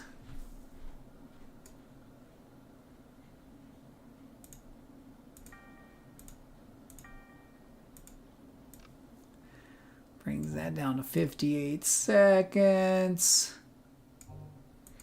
Gives me a critical 60 more feet on there, which is great because I only got like 3/4 of a mile. Oh yeah, gotta get your exploration badges.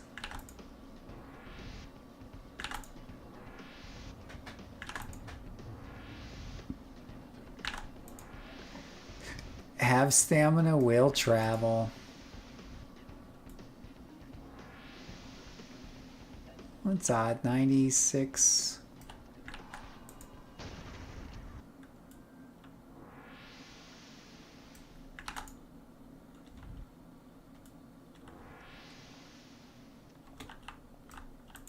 There we go.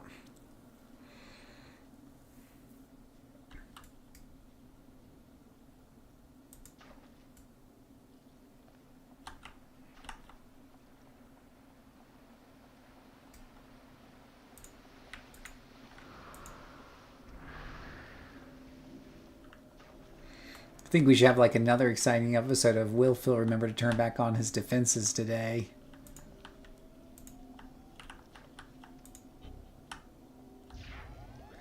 Also, I'd point out that this is like a +1 here.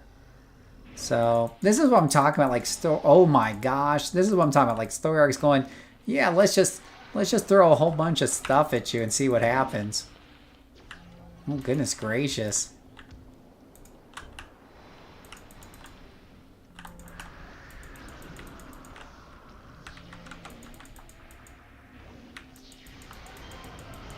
Oh, I'm glad I was nowhere close to that when that happened.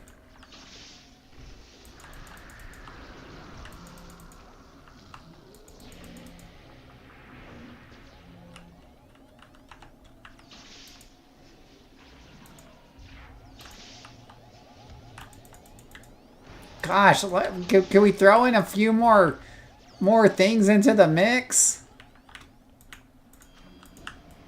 Yeah, I think what I need are some more things attacking me all at the same time. I'm not being challenged enough yet.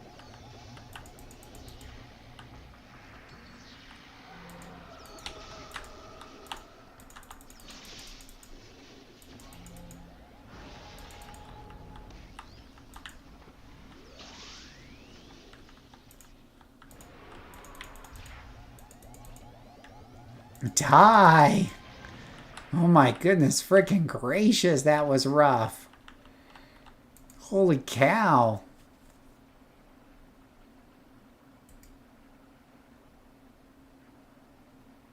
Whew.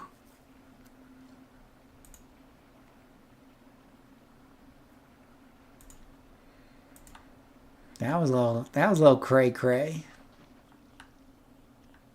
I know, right? They were just like, this is why, again, I'm going to say it again. This is why I normally don't put too many story arcs at higher difficulties, because story arcs have their built-in higher difficulty a lot of times.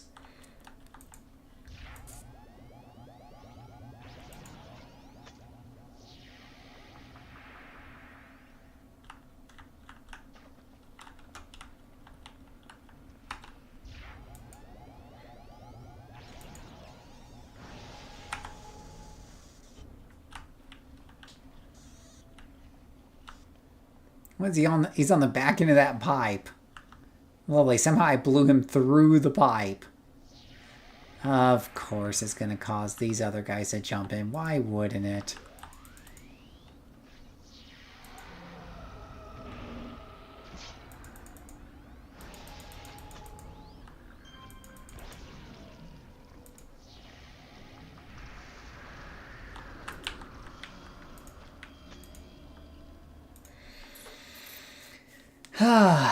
Okay. Well, I think we've had enough of that character for today. Yeah, Mistake was sicking at times too, and then the system decides, yeah, we're gonna make that much harder. We're gonna make it a +1, and then we're also gonna make you sometimes do a couple of groups together at the same time. So, yeah. And throw in some bots in there that ignore your defenses while they're at it. They throw everything at you. Yeah. It's it's why I generally speaking, not the biggest fan of bumping up difficulty wholesale on story arcs, because sometimes you're gonna run into that stuff. Yeah, they're gonna do things like bump up the difficulty and everything else.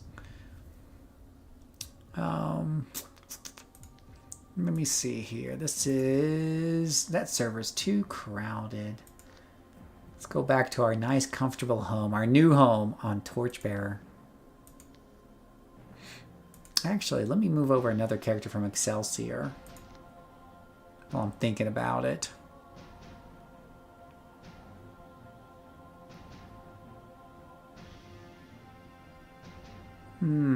Firebug? Firebug.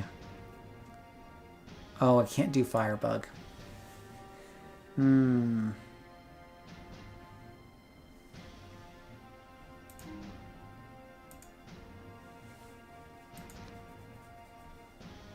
Torchbearer, yay!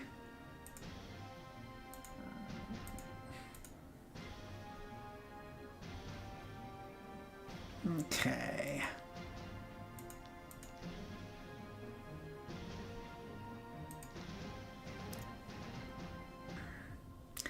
All right. Let's see here.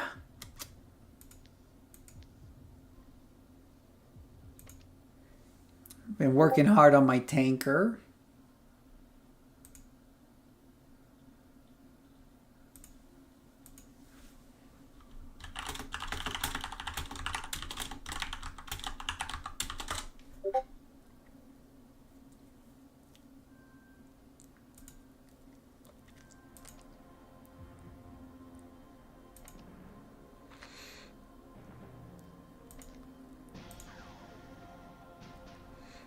Need to get her a better outfit somehow. Don't ask me how.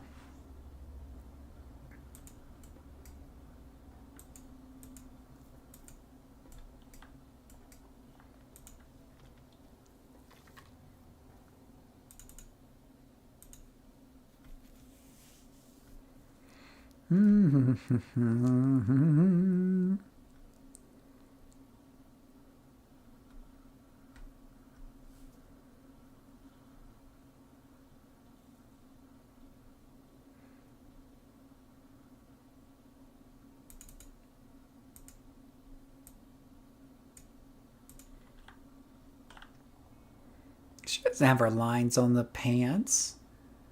Why does her bottom look different than what's on the image? I understand the color because I changed the color. I didn't think I changed the pants. Maybe that's what's bugging me.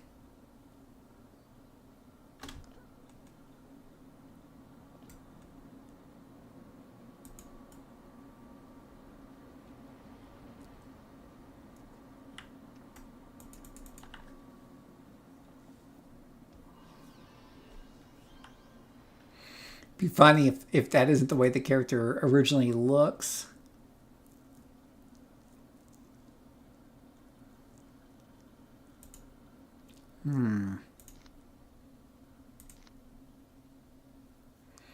Oh, what's this? Oh, power customization. I'll say I haven't seen that screen before.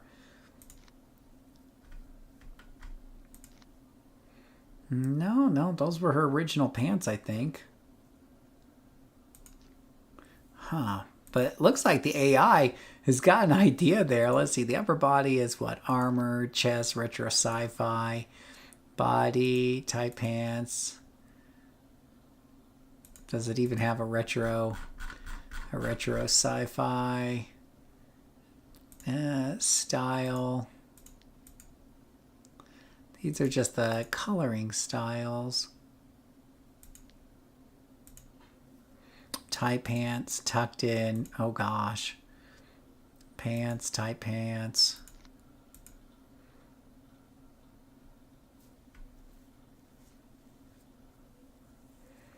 Not even know what's going on with those. Okay. Armored. No, I don't think I want armored. Just bottoms, I suppose. Yeah, I wonder if there is a bottom thing that looks like that picture there. That's not shabby with the lines.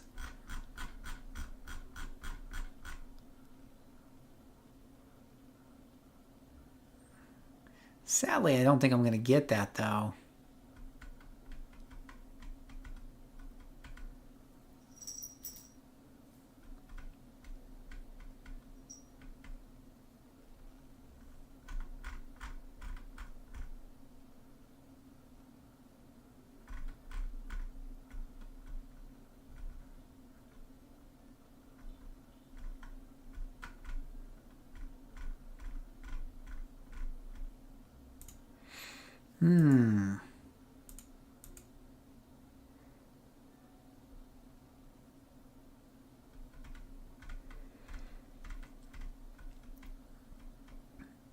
Yeah.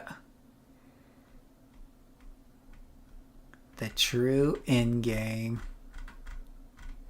Oh, here we go. Retro sci-fi. That's what I'm looking for. There we go. That carries the look on down. Now I just need boots.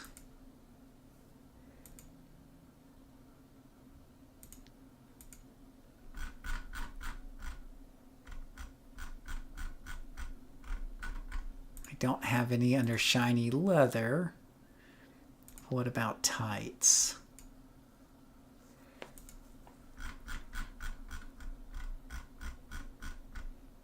No. Tight sleek. Animal fur. Monster fur. Man, I'd love to have something that looks like what it says over there, but again, I don't think I'm going to get it.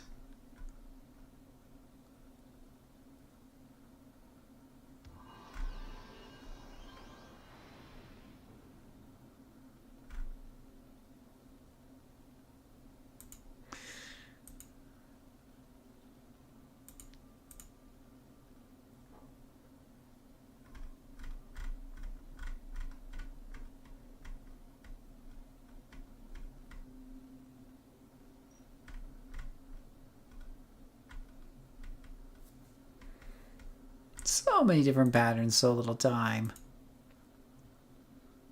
Thighs high, gunslinger, dynasty. And you have these big puffy boots right there. Why not?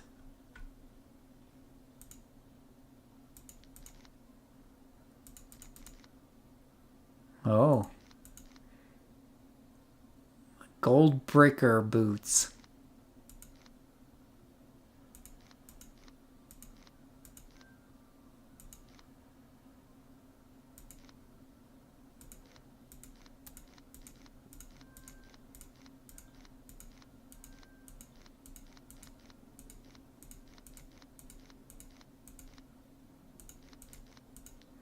Toe skulls. That'd be what Skeletor would wear.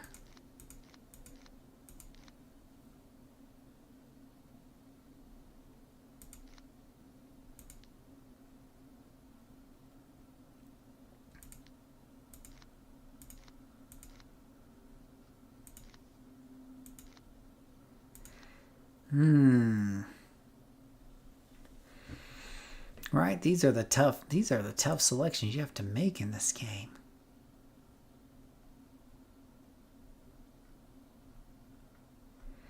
I don't know what's going on with those boots.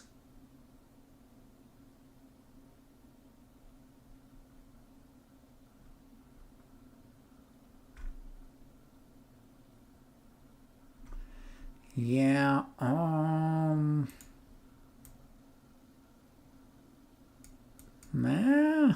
well, Justice might be in the running.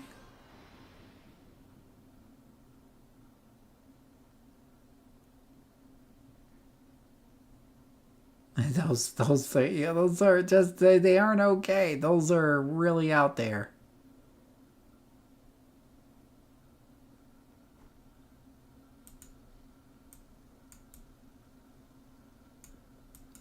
What are those called? Alpha? Those are called alpha.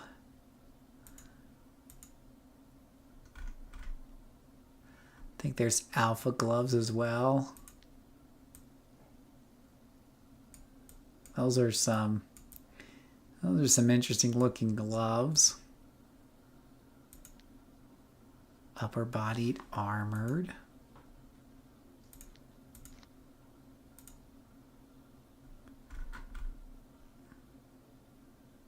Oh, that's the full alpha set. What about the shoulders? We have alpha shoulders.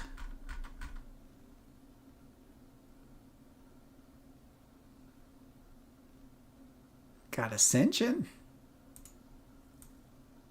Those are some Ascendi elbow shoulder pads.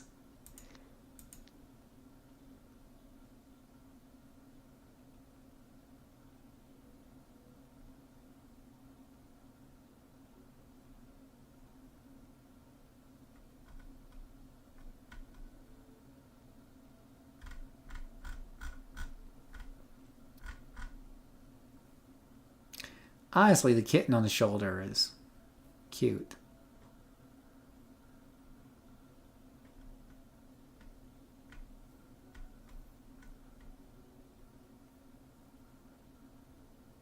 Huh.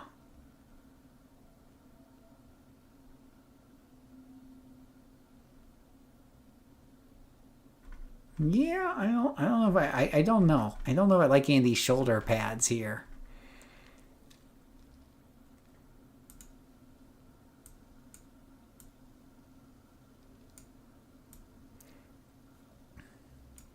Yeah, it looks pretty gawky throughout, no doubt.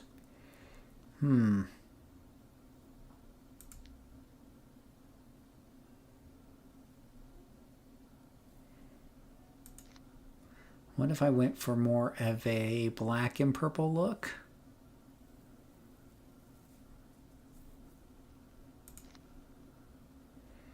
Like so.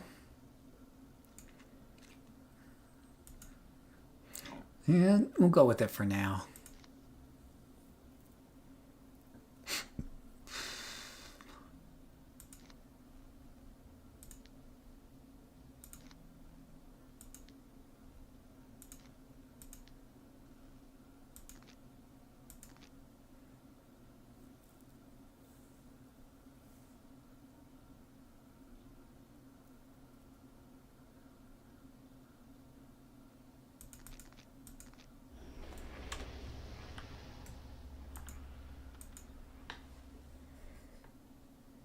Oh, maybe I should have gone with purple. Yeah, I should have gone with purple. Let me look at purple real quick. These are the important decisions we have to make, right, guys? Oops, what did I pick there? Oh, I gotta wait. 7, 6, 5, 4, 3, 2, 1. 7, 6, 5, 4, 3, 2, 1. 3, 2, 1.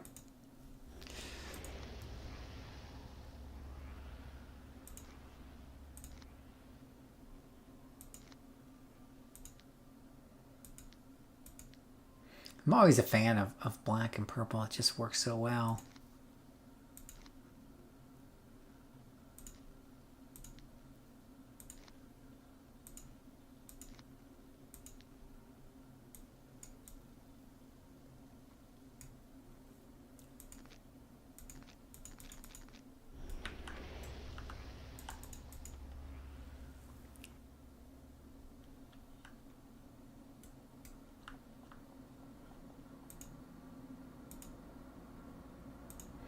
Tips?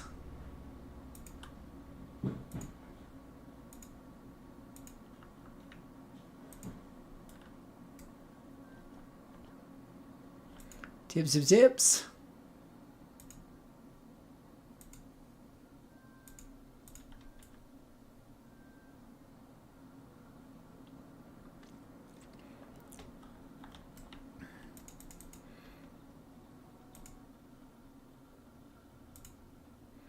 It's all about the tips.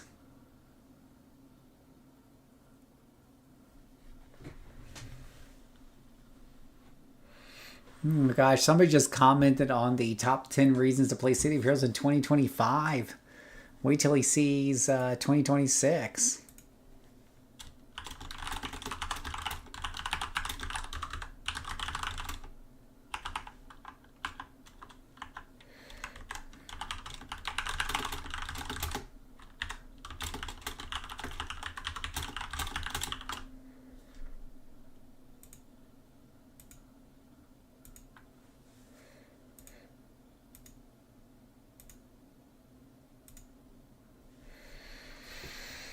Alrighty, let's see here.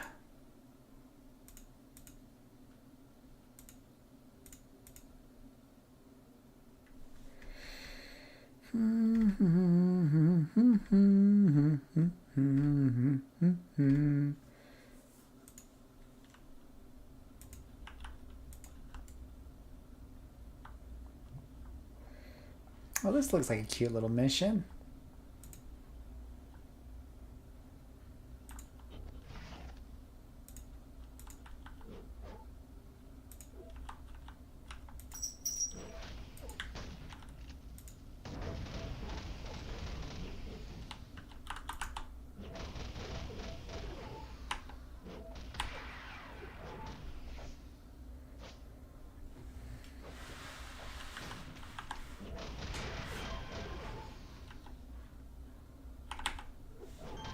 Whack.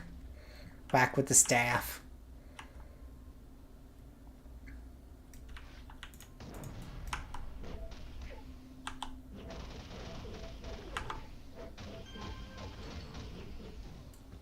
Whack, whack, whack. The staff is good. The staff is glorious. All hail the staff.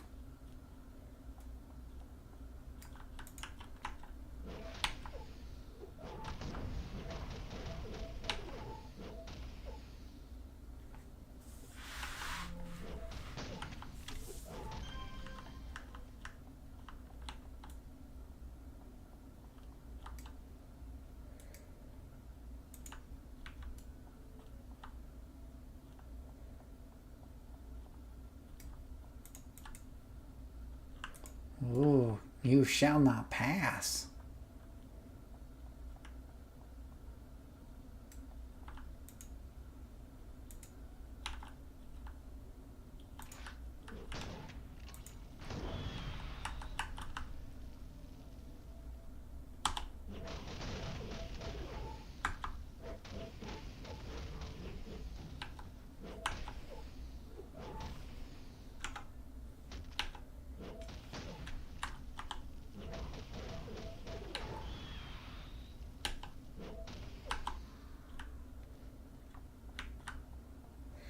Mega tip found. Oh, you want to come down here and play with the big boys and girls?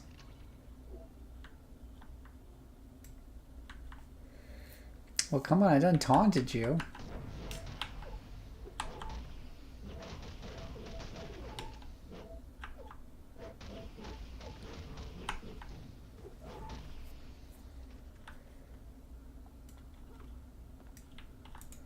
What you doing over here by yourself, buddy?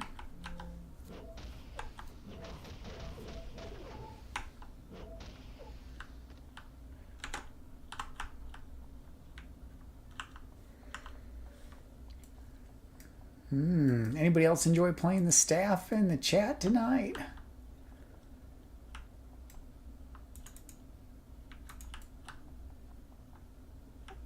I mentioned my staff fire armor shrapper. Nice. I do think they're a lot of fun. Even the tanker. It's made tanker fun for me. And you know, that's a high bar right there. It's more a staff than a bar. It's high up indeed.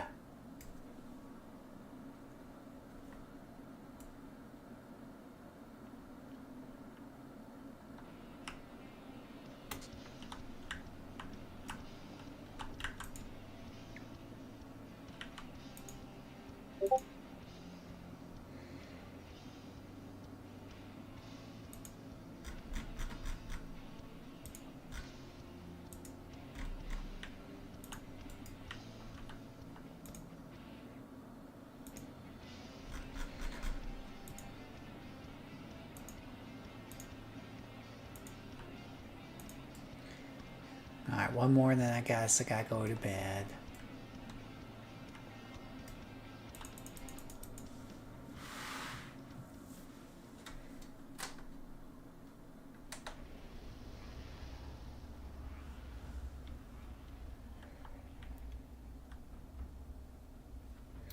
Watch for anyone else in the party.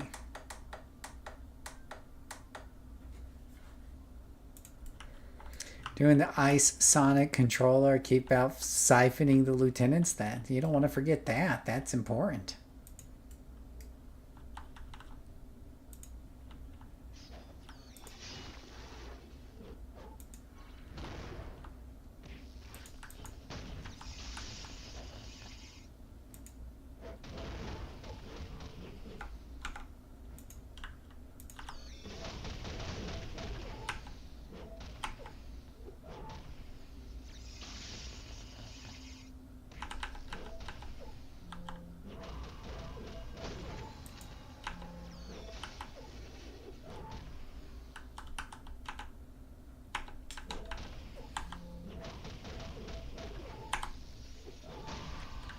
Oh, good grief.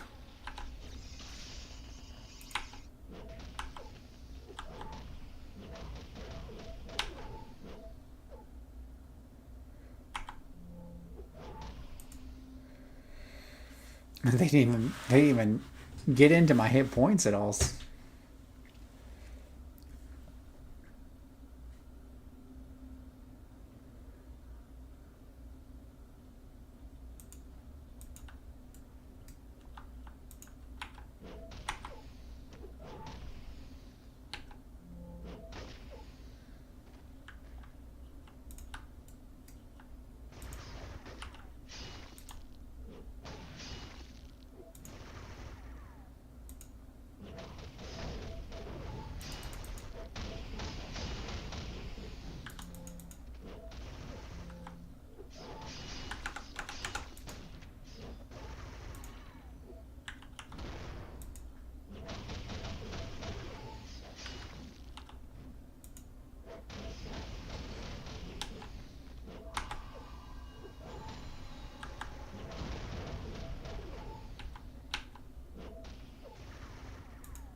So what's the point of Tank if he won't come over here?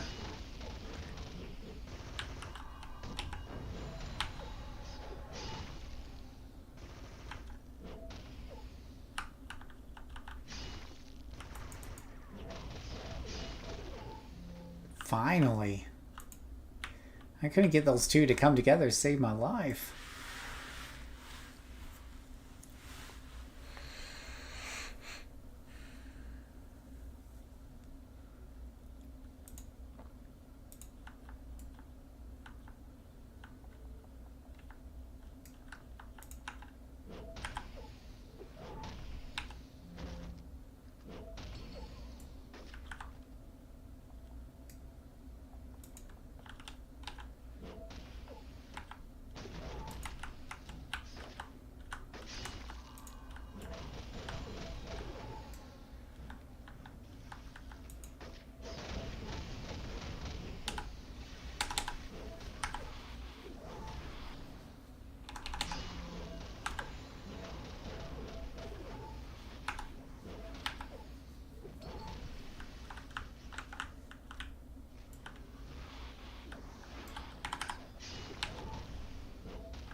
Oh gosh, he's worse than what's her name.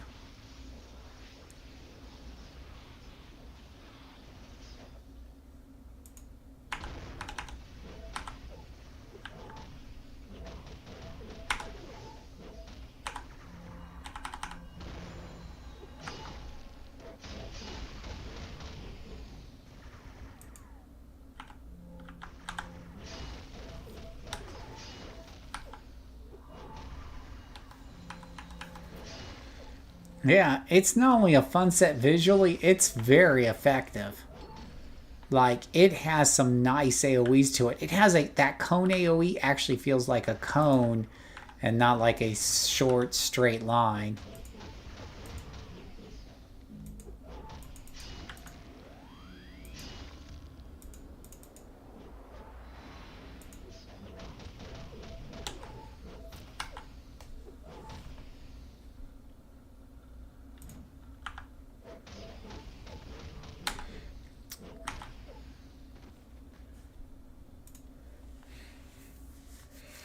Like, it feels very, very effective.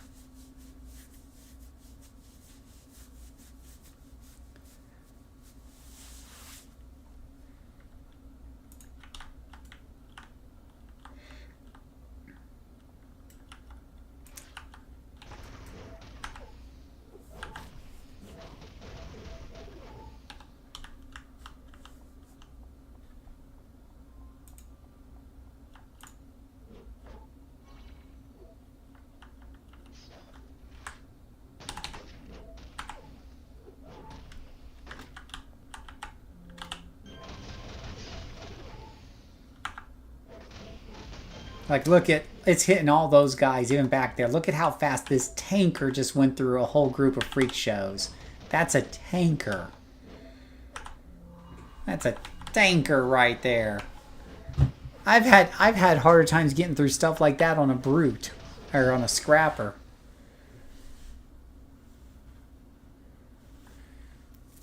Yeah, but my favorite ones will always be Leviathan Mastery ones.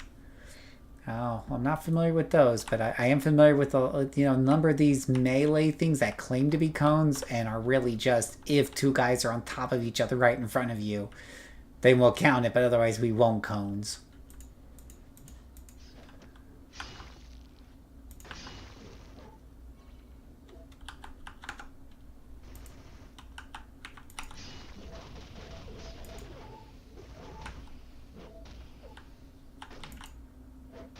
Look at that. She's getting all of them with that AoE. That's impressive.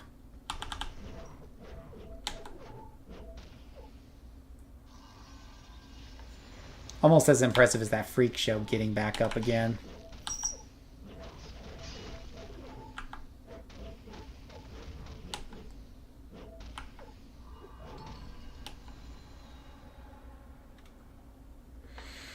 Sands is like that, but hits hard enough for a single target in the early levels. Yeah. Yeah, Sand is pretty cool too. What part is that? Is that part of, like, what power set is that one normally part of? Isn't that part of, like, is it Street Justice or one of those?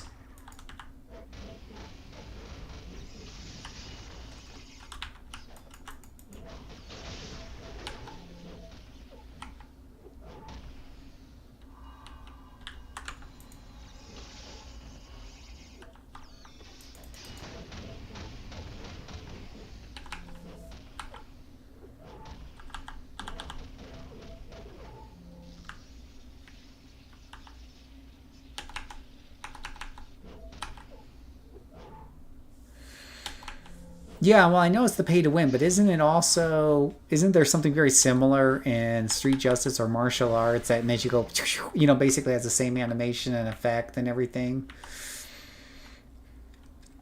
But yeah, Sans doing the pay to win's a lot of fun. I've taken a lot of characters in the past.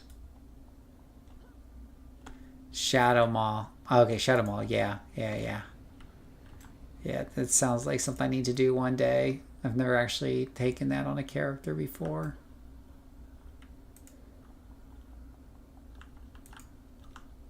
Oh, hey, I think I found out where all the cool kids hang out here, boys.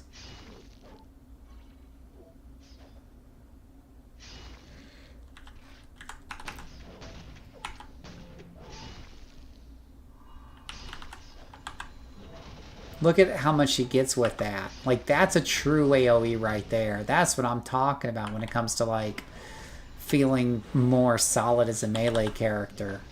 Because a lot of power sets don't come close to that, sadly. It makes me sad.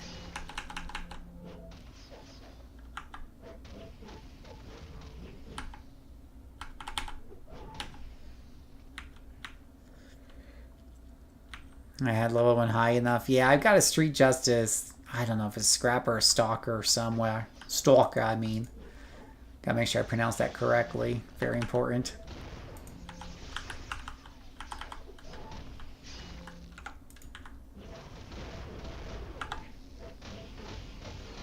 Look at all the numbers. Just incredible damage for a tanker. This is a tanker I can see myself leveling up right here. This is gonna be my main tanker here. And I like the little Ice Brute Spines guy, but man, this is so good. Oh, hey, Frostfire, what you doing over here by yourself, buddy?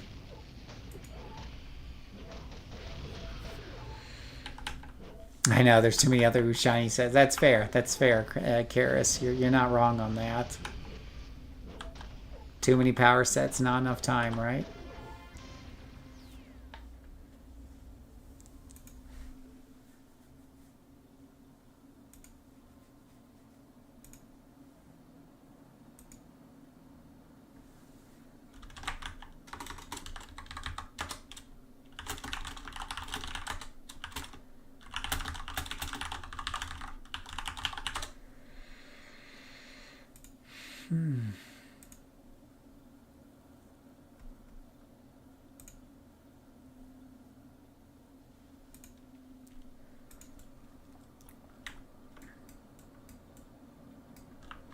Well, I got a couple more characters moved over tonight, so that's good.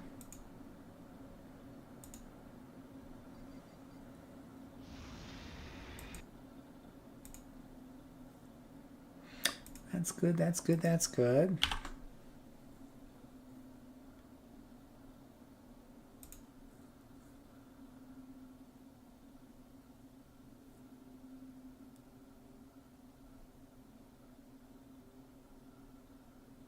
All right, guys. Much as I want to stay up, I got to be responsible, get ready for bed.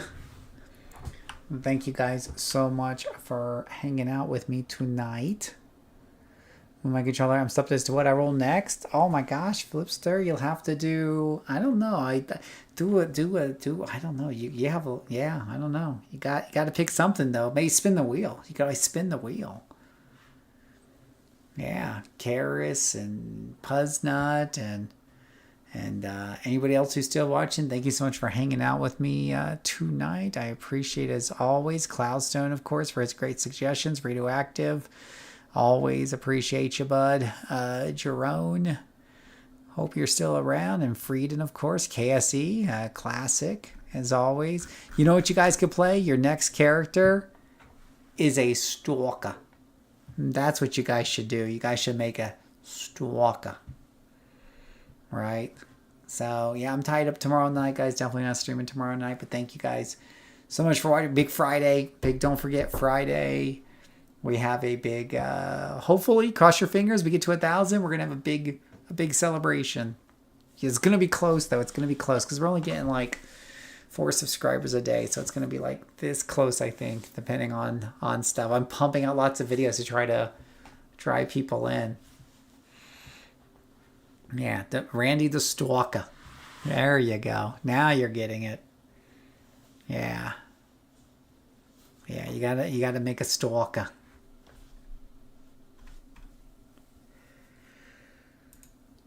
Yep. Totally. Watch out for trolls on the internet, guys. They're always super fun. So glad we were able to settle the debate once and for all about masterminds and brutes and why masterminds remain at the top of the S tier for low-level soloing. Maybe that changes with at level 50 when you're trying to pump ×8 and all that other jazz, but